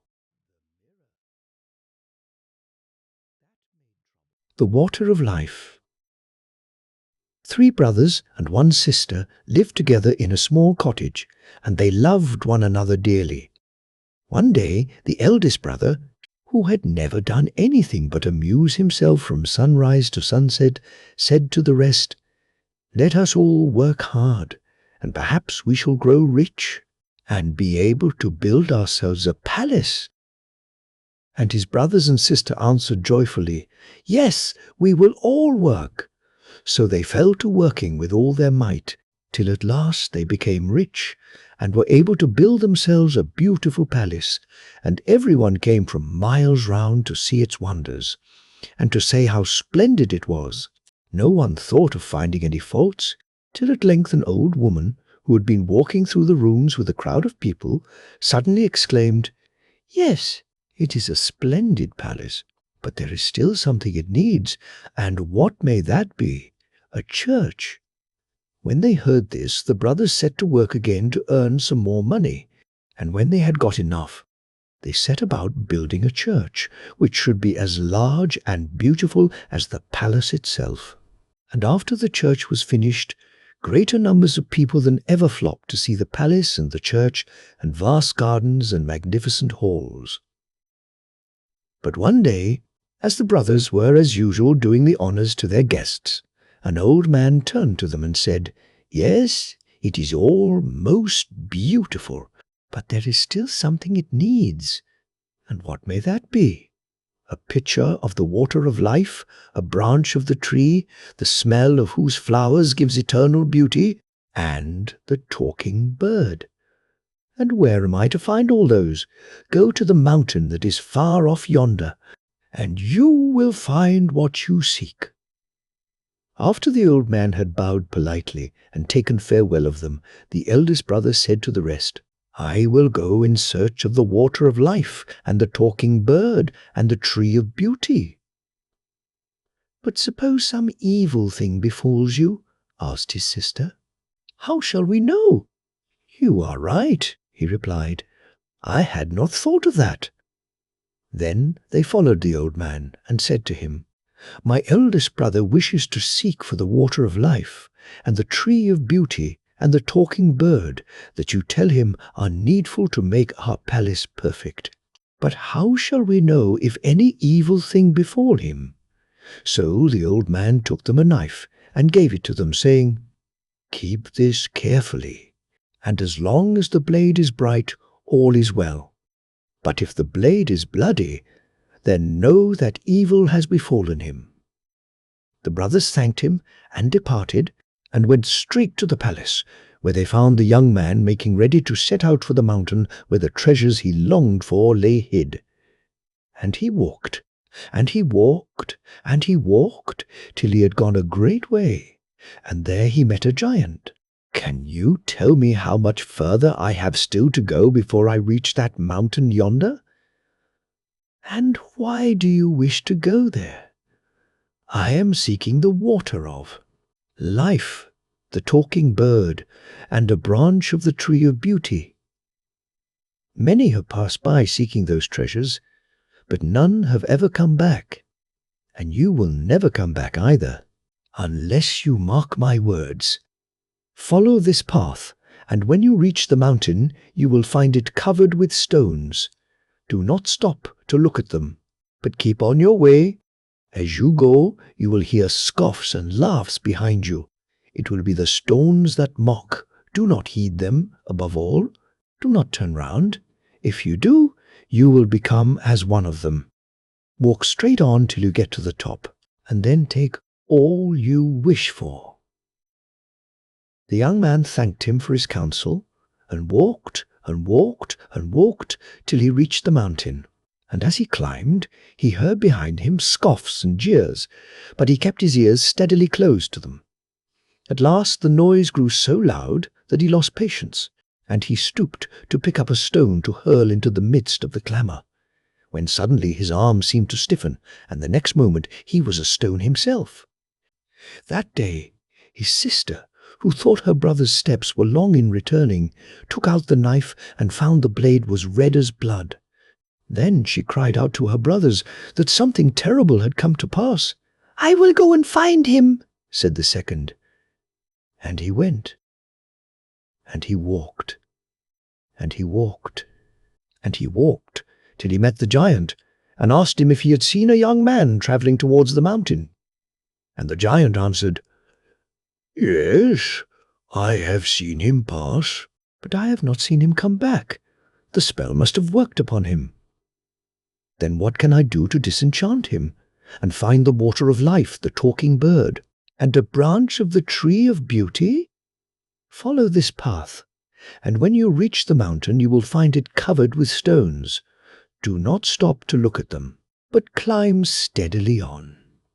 Above all, heed not the laughs and scoffs that will arise on all sides, and never turn round. And when you reach the top, you can then take all you desire." The young man thanked him for his counsel, and set out for the mountain. But no sooner did he reach it, than loud jests and gibes broke out on every side, and almost deafened him. For some time he let them rail, and pushed boldly on, till he had passed the place which his brother had gained. Then suddenly he thought that among the scoffing sounds he heard his brother's voice. He stopped and looked back, and another stone was added to the number. Meanwhile, the sister left at home was counting the days when her two brothers should return to her. The time seemed long, and it would be hard to say how often she took out the knife and looked at its polished blade to make sure that this one at least was still safe. The blade was always bright and clear. Each time she looked, she had the happiness of knowing that all was well, till one evening, tired and anxious, as she frequently was at the end of the day, she took it from its drawer, and, behold, the blade was red with blood. Her cry of horror brought her youngest brother to her, and, unable to speak, she held out the knife. "I will go," he said. So he walked, and he walked, and he walked, until he met the giant, and he asked, "Have two young men, making for yonder mountain, passed this way?" And the giant answered, "Yes, they have passed by, but they never came back, and by this I know that the spell has fallen upon them." "Then what must I do to free them, and to get the water of life, and the talking bird, and the branch of the tree of beauty?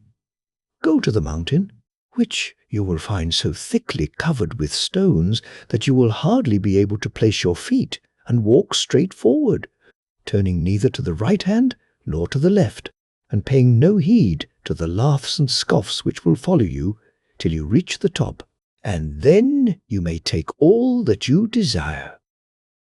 The young man thanked the giant for his counsel, and set forth to the mountain. And when he began to climb, there burst forth all around him a storm of scoffs and jeers, but he thought of the giant's words, and looked neither to the right hand nor to the left, till the mountain top lay straight before him. A moment now, and he would have gained it, when, through the groans and yells, he heard his brothers' voices. He turned, and there was one stone the more. And all this while his sister was pacing up and down the palace, hardly letting the knife out of her hand, and dreading what she knew she would see, and what she did see. The blade grew red before her eyes, and she said, "Now it is my turn." So she walked, and she walked, and she walked, till she came to the giant, and prayed him to tell her if he had seen 3 young men pass that way, seeking the distant mountain. "I have seen them pass, but they have never returned, and by this I know that the spell has fallen upon them.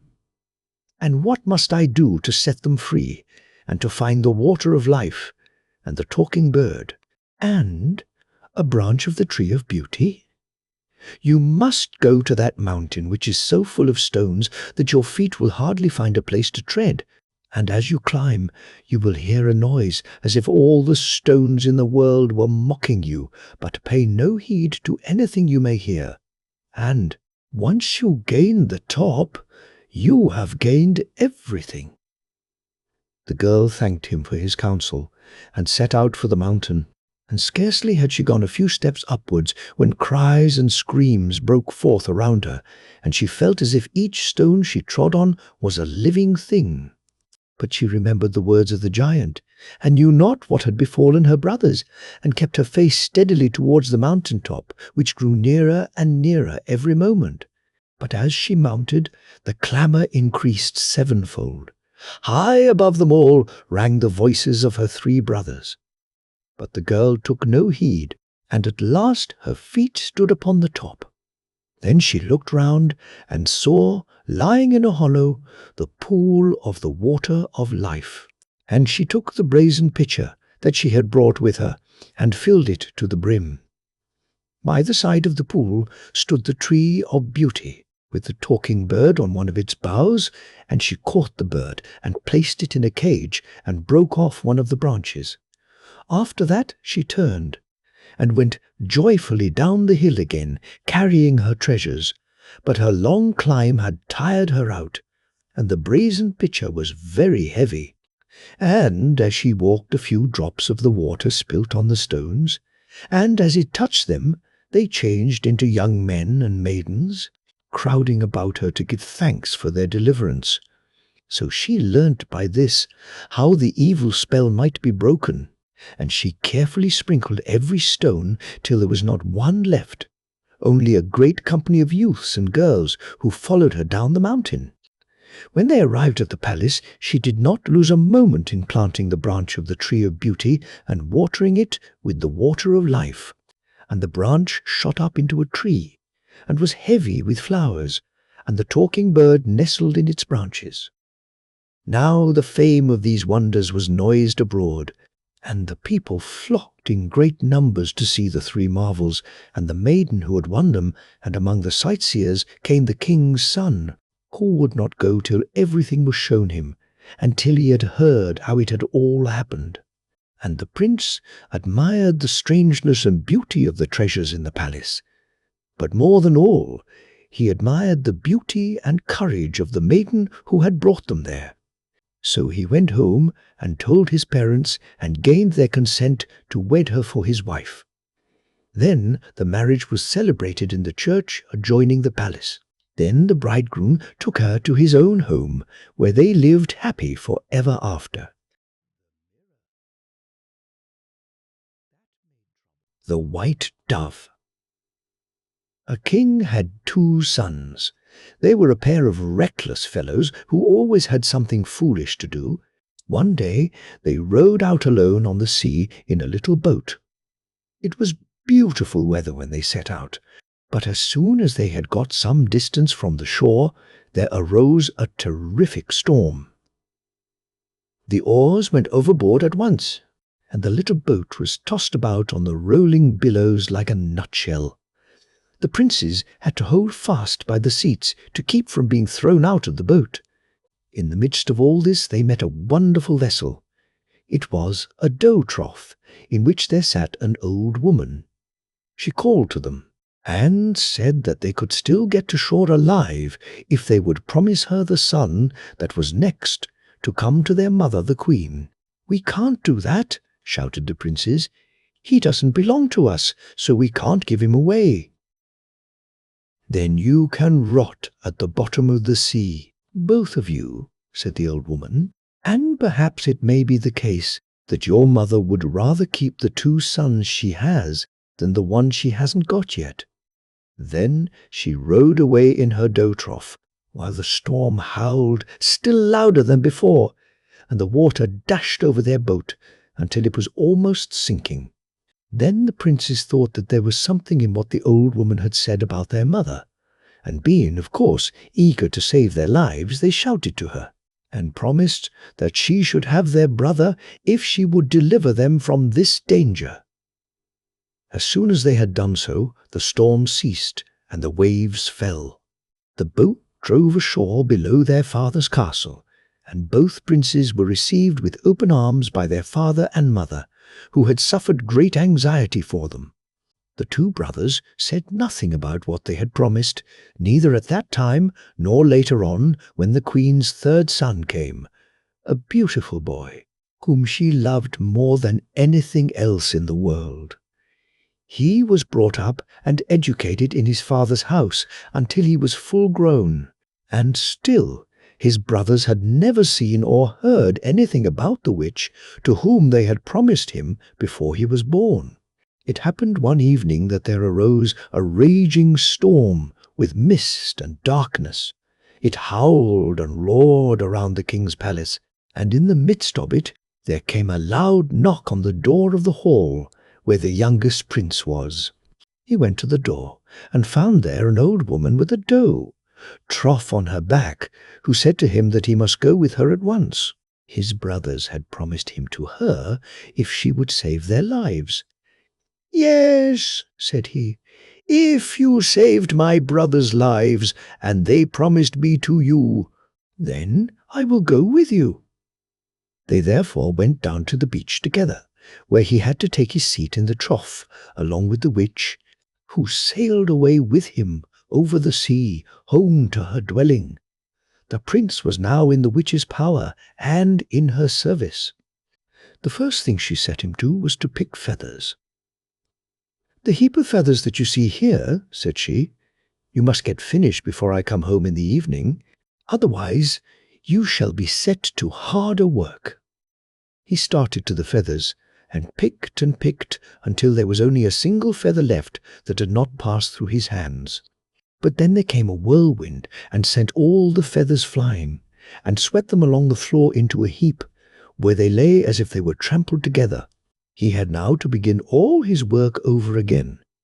But by this time it only wanted an hour of evening, when the witch was to be expected home, and he easily saw that it was impossible for him to be finished by that time.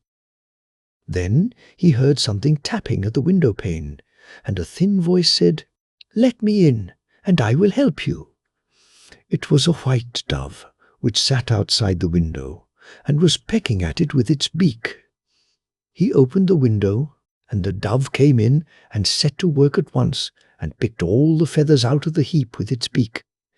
Before the hour was past, the feathers were all nicely arranged. The dove flew out at the window, and at the same moment the witch came in at the door. "Well, well," said she, "it was more than I would have expected of you to get all the feathers put in order so nicely. However, such a prince might be expected to have neat fingers." Next morning the witch said to the prince, "Today you shall have some easy work to do. Outside the door I have some firewood lying.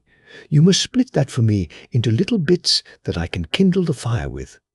That will soon be done, but you must be finished before I come home." The prince got a little axe and set to work at once. He split and clove away, and thought that he was getting on fast, but the day wore on until it was long past midday, and he was still very far from having finished. He thought, in fact, that the pile of wood rather grew bigger than smaller, in spite of what he took off it, so he let his hands fall by his side, and dried the sweat from his forehead, and was ill at ease, for he knew that it would be bad for him if he was not finished with the work before the witch came home. Then the white dove came flying, and settled down on the pile of wood, and cooed and said, "Shall I help you?" "Yes," said the prince. "Many thanks for your help yesterday, and for what you offer today."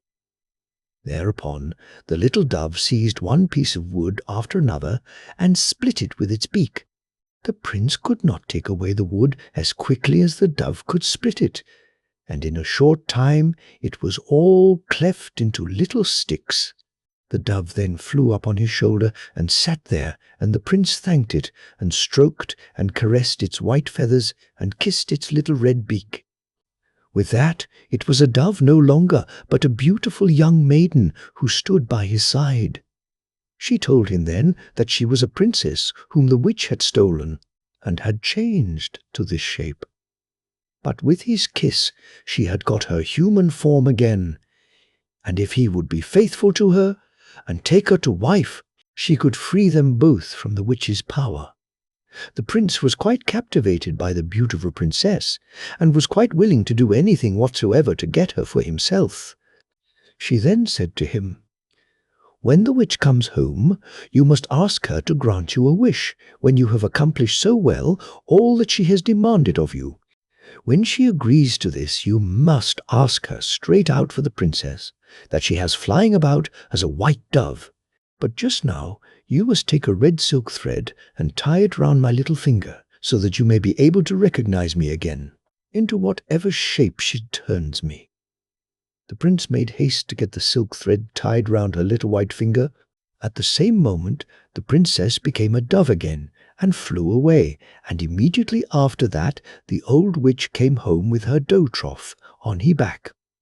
"Well," said she, "I must say that you are clever at your work, and it is something, too, that such princely hands are not accustomed to." "Since you are so well pleased with my work," said the prince, "you will, no doubt, be willing to give me a little pleasure, too, and give me something that I have taken a fancy to." "Oh, yes." "Indeed," said the old woman. "What is it that you want?" "I want the princess here, who is in the shape of a white dove," said the prince. "What nonsense," said the witch. "Why should you imagine that there are princesses here flying about in the shape of white doves? But if you will have a princess, you can get one such as we have them." She then came to him, dragging a shaggy little grey ass with long ears. "Will you have this?" said she. "You can't get any other princess." The prince used his eyes and saw the red silk thread on one of the ass's hoofs, so he said, "Yes. Yes, just let me have it."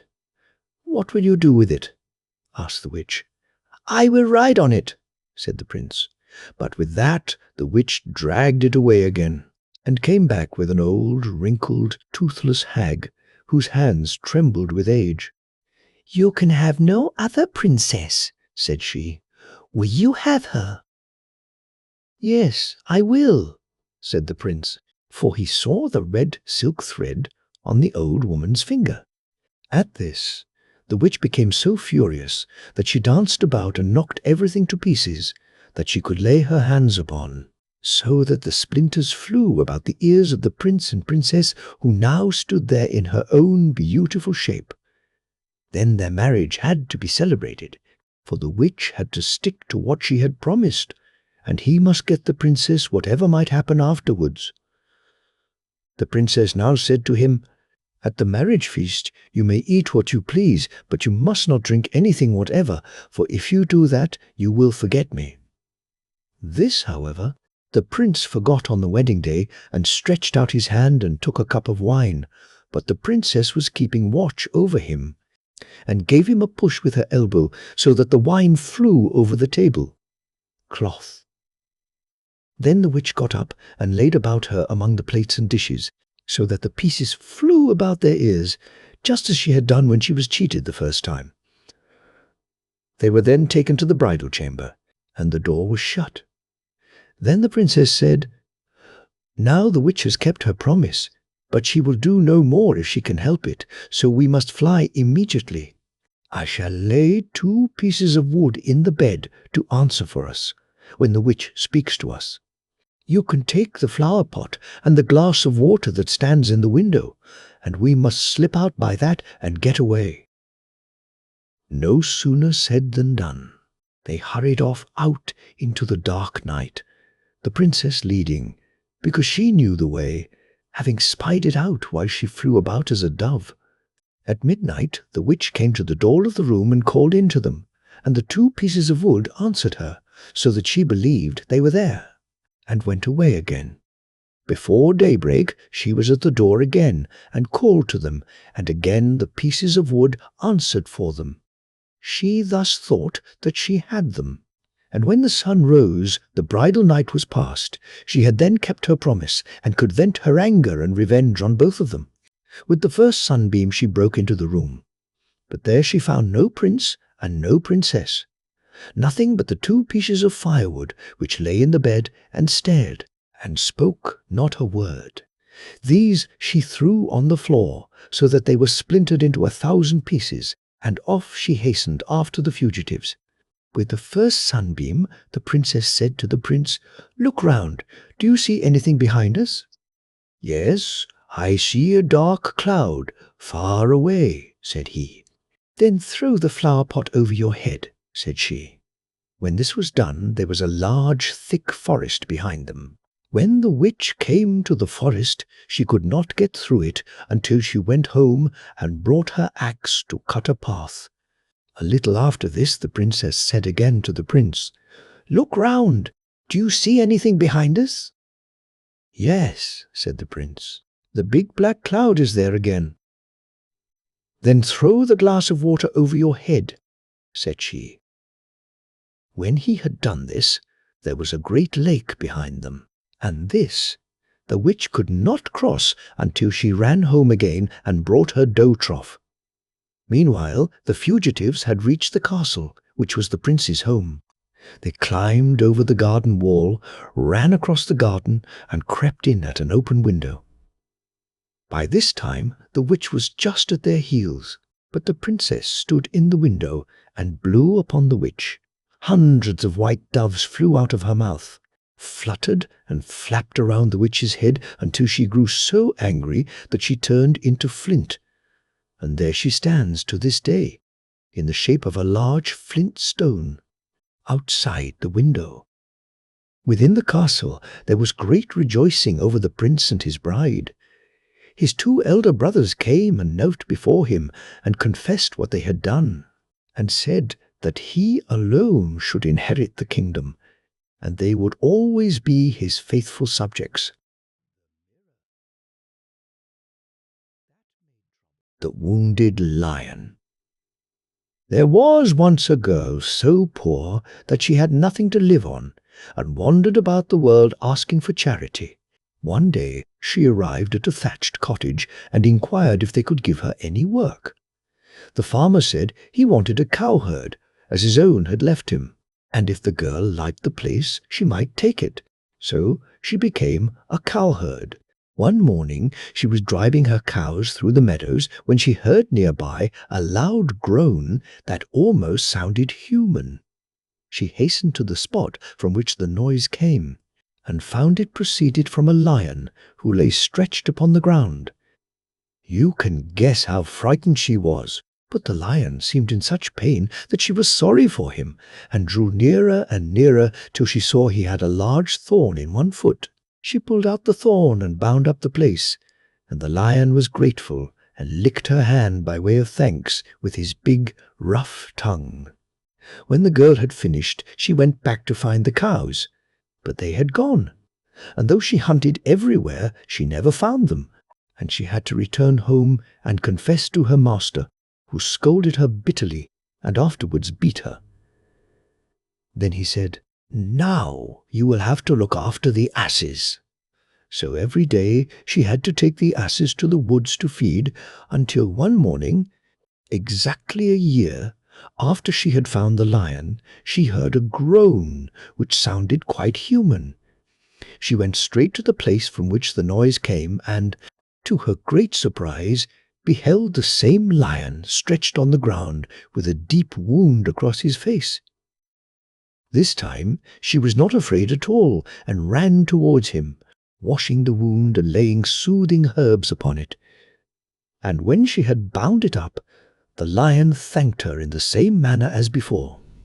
After that she returned to her flock, but they were nowhere to be seen. She searched here and she searched there, but they had vanished completely. Then she had to go home and confess to her master, who first scolded her and afterwards beat her. "Now go," he ended, "and look after the pigs." So the next day she took out the pigs and found them such good feeding grounds that they grew fatter every day. Another year passed by, and one morning when the maiden was out with her pigs, she heard a groan which sounded quite human. She ran to see what it was, and found her old friend the lion, wounded through and through, fast dying under a tree. She fell on her knees before him and washed his wounds one by one, and laid healing herbs upon them. And the lion licked her hands and thanked her, and asked if she would not stay and sit by him. But the girl said she had her pigs to watch, and she must go and see after them. So she ran to the place where she had left them, but they had vanished as if the earth had swallowed them up. She whistled and called, but only the birds answered her. Then she sank down on the ground and wept bitterly, not daring to return home until some hours had passed away. And when she had had her cry out, she got up and searched all up and down the wood, but it was no use. There was not a sign of the pigs. At last she thought that perhaps if she climbed a tree she might see further. But no sooner was she seated on the highest branch than something happened which put the pigs quite out of her head. This was a handsome young man who was coming down the path, and when he had almost reached the tree, he pulled aside a rock and disappeared behind it. The maiden rubbed her eyes and wondered if she had been dreaming. Next she thought, "I will not stir from here till I see him come out, and discover who he is." Accordingly she waited, and at dawn the next morning the rock moved to one side and a lion came out. When he had gone quite out of sight, the girl climbed down from the tree and went to the rock, which she pushed aside and entered the opening before her. The path led to a beautiful house. She went in, swept and dusted the furniture, and put everything tidy. Then she ate a very good dinner, which was on a shelf in the corner, and once more clambered up to the top of her tree. As the sun set, she saw the same young man walking gaily down the path, and, as before, he pushed aside the rock and disappeared behind it. Next morning, out came the lion. He looked sharply about him on all sides, but saw no one, and then vanished into the forest. The maiden then came down from the tree and did exactly as she had done the day before. Thus 3 days went by, and every day she went and tidied up the palace. At length, when the girl found she was no nearer to discovering the secret, she resolved to ask him, and in the evening, when she caught sight of him coming through the wood, she came down from the tree and begged him to tell her his name. The young man looked very pleased to see her, and said he thought it must be she who had secretly kept his house for so many days. And he added that he was a prince enchanted by a powerful giant, but was only allowed to take his own shape at night. For all day he was forced to appear as the lion whom she had so often helped. And, more than this, it was the giant who had stolen the oxen and the asses and the pigs in revenge for her kindness. And the girl asked him, "What can I do to disenchant you?" But he said he was afraid it was very difficult, because the only way was to get a lock of hair from the head of a king's daughter, to spin it, and to make from it a cloak for the giant, who lived up on the top of a high mountain. "Very well," answered the girl. "I will go to the city and knock at the door of the king's palace, and ask the princess to take me as a servant." So they parted, and when she arrived at the city she walked about the streets crying, "Who will hire me for a servant? Who will hire me for a servant?" But though many people liked her looks, for she was clean and neat, the maiden would listen to none, and still continued crying, "Who will hire me for a servant? Who will hire me for a servant?" At last there came the waiting maid of the princess. "What can you do?" she said, and the girl was forced to confess that she could do very little. "Then you will have to do scullion's work and wash up dishes," said she, and they went straight back to the palace. Then the maiden dressed her hair afresh, and made herself look very neat and smart, and everyone admired and praised her, till by and by it came to the ears of the princess. And she sent for the girl, and when she saw her, and how beautifully she had dressed her hair, the princess told her she was to come and comb out hers. Now the hair of the princess was very thick and long, and shone like the sun, and the girl combed it till it was brighter than ever. And the princess was pleased, and bade her come every day and comb her hair, till at length the girl took courage and begged leave to cut off one of the long, thick locks. The princess, who was very proud of her hair, did not like the idea of parting with any of it, so she said no.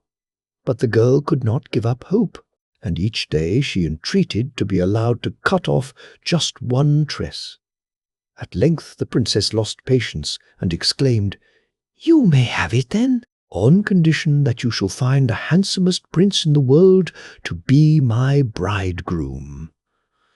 And the girl answered that she would, and cut off the lock, and wove it into a coat that glittered like silk, and brought it to the young man, who told her to carry it straight to the giant, but that she must be careful to cry out a long way off what she had with her, or else he would spring upon her and run her through with his sword. So the maiden departed and climbed up the mountain. But before she reached the top, the giant heard her footsteps and rushed out breathing fire and flame, having a sword in one hand and a club in the other. But she cried loudly that she had brought him the coat. And then he grew quiet and invited her to come into his house. He tried on the coat, but it was too short, and he threw it off and declared it was no use. And the girl picked it up sadly and returned quite in despair to the king's palace. The next morning, when she was combing the princess's hair, she begged leave to cut off another lock. At first the princess said no, but the girl begged so hard that at length she gave in on condition that she should find her a prince as bridegroom. The maiden told her that she had already found him, and spun the lock into shining stuff, and fastened it on to the end of the coat, and when it was finished, she carried it to the giant. This time it fitted him, and he was quite pleased, and asked her what he could give her in return. And she said that the only reward he could give her was to take the spell off the lion and bring him back to his own shape. For a long time the giant would not hear of it, but in the end he gave in and told her exactly how it must all be done. She was to kill the lion herself and cut him up very small. Then she must burn him and cast his ashes into the water, and out of the water the prince would come free from enchantment forever. But the maiden went away weeping, lest the giant should have deceived her, and that after she had killed the lion, she would find she had also slain the prince. Weeping she came down the mountain, and weeping she joined the prince, who was awaiting her at the bottom. And when he had heard her story, he comforted her, and bade her be of good courage, and to do the bidding of the giant. And the maiden believed what the prince told her. And in the morning, when he put on his lion's form, she took a knife and slew him, and cut him up very small, and burnt him, and cast his ashes into the water, and out of the water came the prince, beautiful as the day, and as glad to look upon as the sun himself. Then the young man thanked the maiden for all she had done for him, and said she should be his wife and none other. But the maiden only wept sore, and answered that she could never be, for she had given her promise to the princess when she cut off her hair, that the prince should wed her and her only. But the prince replied, "If it is the princess, we must go quickly. Come with me." So they went together to the king's palace. And when the king and queen and princess saw the young man, a great joy filled their hearts, for they knew him for the eldest son, who had long ago been enchanted by a giant and lost to them. And he asked his parents' consent that he might marry the girl who had saved him. And a great feast was made, and the maiden became a princess, and in due time a queen, and she richly deserved all the honors showered upon her.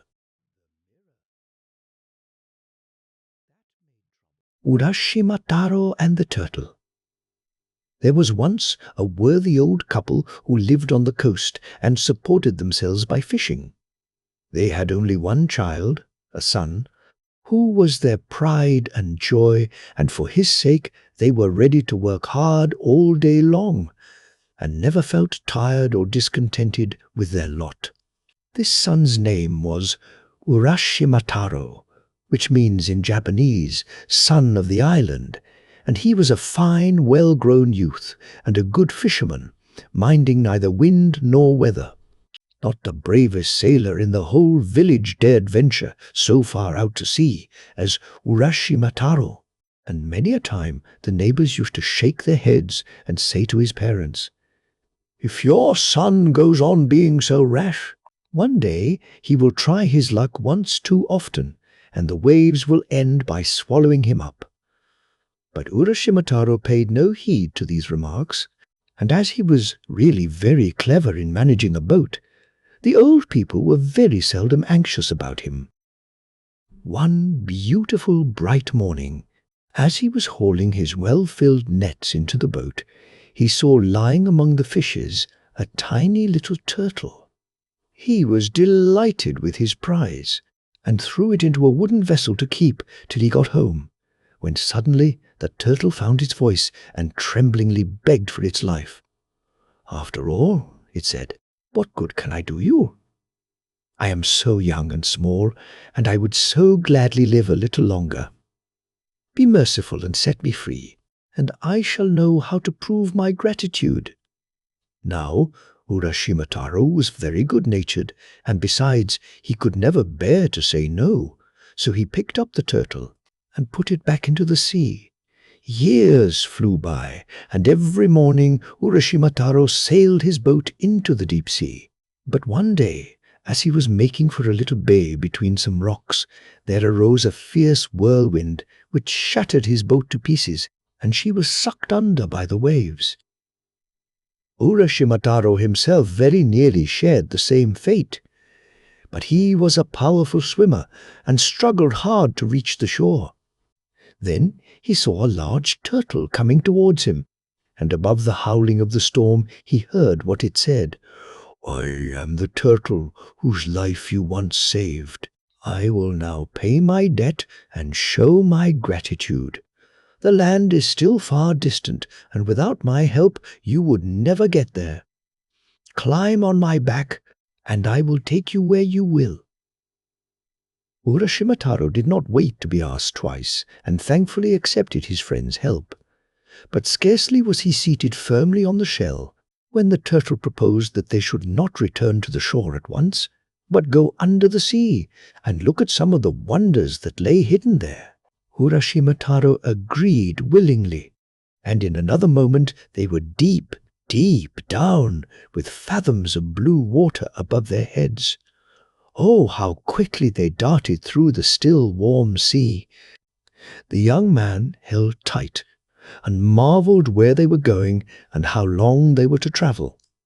But for 3 days they rushed on, till at last the turtle stopped before a splendid palace shining with gold and silver, crystal and precious stones, and decked here and there with branches of pale pink coral and glittering pearls. But if Urashimataro was astonished at the beauty of the outside, he was struck dumb at the sight of the hall within, which was lighted by the blaze of fish scales. "Where have you brought me?" he asked his guide in a low voice. "To the palace of Ringu, the house of the sea god, whose subjects we all are," answered the turtle. "I am the first waiting maid of his daughter, the lovely princess Otohime, whom you will shortly see." Urashimataro was still so puzzled with the adventures that had befallen him that he waited in a dazed condition for what would happen next. But the turtle, who had talked so much of him to the princess that she had expressed a wish to see him, went at once to make known his arrival. And directly the princess beheld him, her heart was set on him, and she begged him to stay with her, and in return promised that he should never grow old, neither should his beauty fade. "Is not that reward enough?" she asked, smiling, looking all the while as fair as the sun itself. And Urashimataro said yes, and so he stayed there. For how long? That he only knew later. His life passed by, and each hour seemed happier than the last, when one day there rushed over him a terrible longing to see his parents. He fought against it hard, knowing how it would grieve the princess, but it grew on him stronger and stronger, till at length he became so sad that the princess inquired what was wrong. Then he told her of the longing he had to visit his old home, and that he must see his parents once more. The princess was almost frozen with horror, and implored him to stay with her, or something dreadful would be sure to happen. "You will never come back, and we shall meet again no more," she moaned bitterly. But Urashimataro stood firm and repeated, "Only this once will I leave you, and then will I return to your side forever." Sadly, the princess shook her head, but she answered slowly, "One way there is to bring you safely back, but I fear you will never agree to the conditions of the bargain." "I will do anything that will bring me back to you," exclaimed Urashimataro, looking at her tenderly, but the princess was silent. She knew too well that when he left her she would see his face no more. Then she took from a shelf a tiny golden box and gave it to Urashimataro, praying him to keep it carefully, and above all things never to open it. "If you can do this," she said, as she bade him farewell, "your friend, the turtle, will meet you at the shore and will carry you back to me." Urashimataro thanked her from his heart and swore solemnly to do her bidding. He hid the box safely in his garments, seated himself on the back of the turtle, and vanished in the ocean path, waving his hand to the princess. 3 days and 3 nights they swam through the sea, and at length Urashimataro arrived at the beach which lay before his old home. The turtle bade him farewell, and was gone in a moment. Urashimataro drew near to the village with quick and joyful steps. He saw the smoke curling through the roof, and the thatch where green plants had thickly sprouted. He heard the children shouting and calling, and from a window that he passed came the twang of the koto, and everything seemed to cry a welcome for his return. Yet suddenly he felt a pang at his heart as he wandered down the street. After all, everything was changed. Neither men nor houses were those he once knew. Quickly he saw his old home. Yes, it was still there, but it had a strange look. Anxiously he knocked at the door, and asked the woman who opened it after his parents. But she did not know their names, and could give him no news of them. Still more disturbed, he rushed to the burying ground, the only place that could tell him what he wished to know. Here, at any rate, he would find out what it all meant. And he was right. In a moment he stood before the grave of his parents, and the date written on the stone was almost exactly the date when they had lost their son, and he had forsaken them for the daughter of the sea. And so he found that since he had left his home, 300 years had passed by. Shuddering with horror at his discovery, he turned back into the village street, hoping to meet someone who could tell him of the days of old. But when the man spoke, he knew he was not dreaming, though he felt as if he had lost his senses. In despair, he bethought him of the box which was the gift of the princess. Perhaps, after all, this dreadful thing was not true. He might be the victim of some enchanter's spell, and in his hand lay the countercharm. Almost unconsciously, he opened it, and a purple vapor came pouring out. He held the empty box in his hand, and as he looked, he saw that the fresh hand of youth had grown suddenly shriveled, like the hand of an old, old man. He ran to the brook, which flowed in a clear stream down from the mountain, and saw himself reflected as in a mirror. It was the face of a mummy which looked back at him. Wounded to death, he crept back through the village, and no man knew the old, old man to be the strong, handsome youth who had run down the street an hour before. So he toiled wearily back till he reached the shore, and here he sat sadly on a rock and called loudly on the turtle. But she never came back any more, but instead, death came soon and set him free. But before that happened, the people who saw him sitting lonely on the shore had heard his story, and when their children were restless, they used to tell them of the good son, who from love to his parents had given up for their sakes the splendor and wonders of the palace in the sea, and the most beautiful woman in the world besides.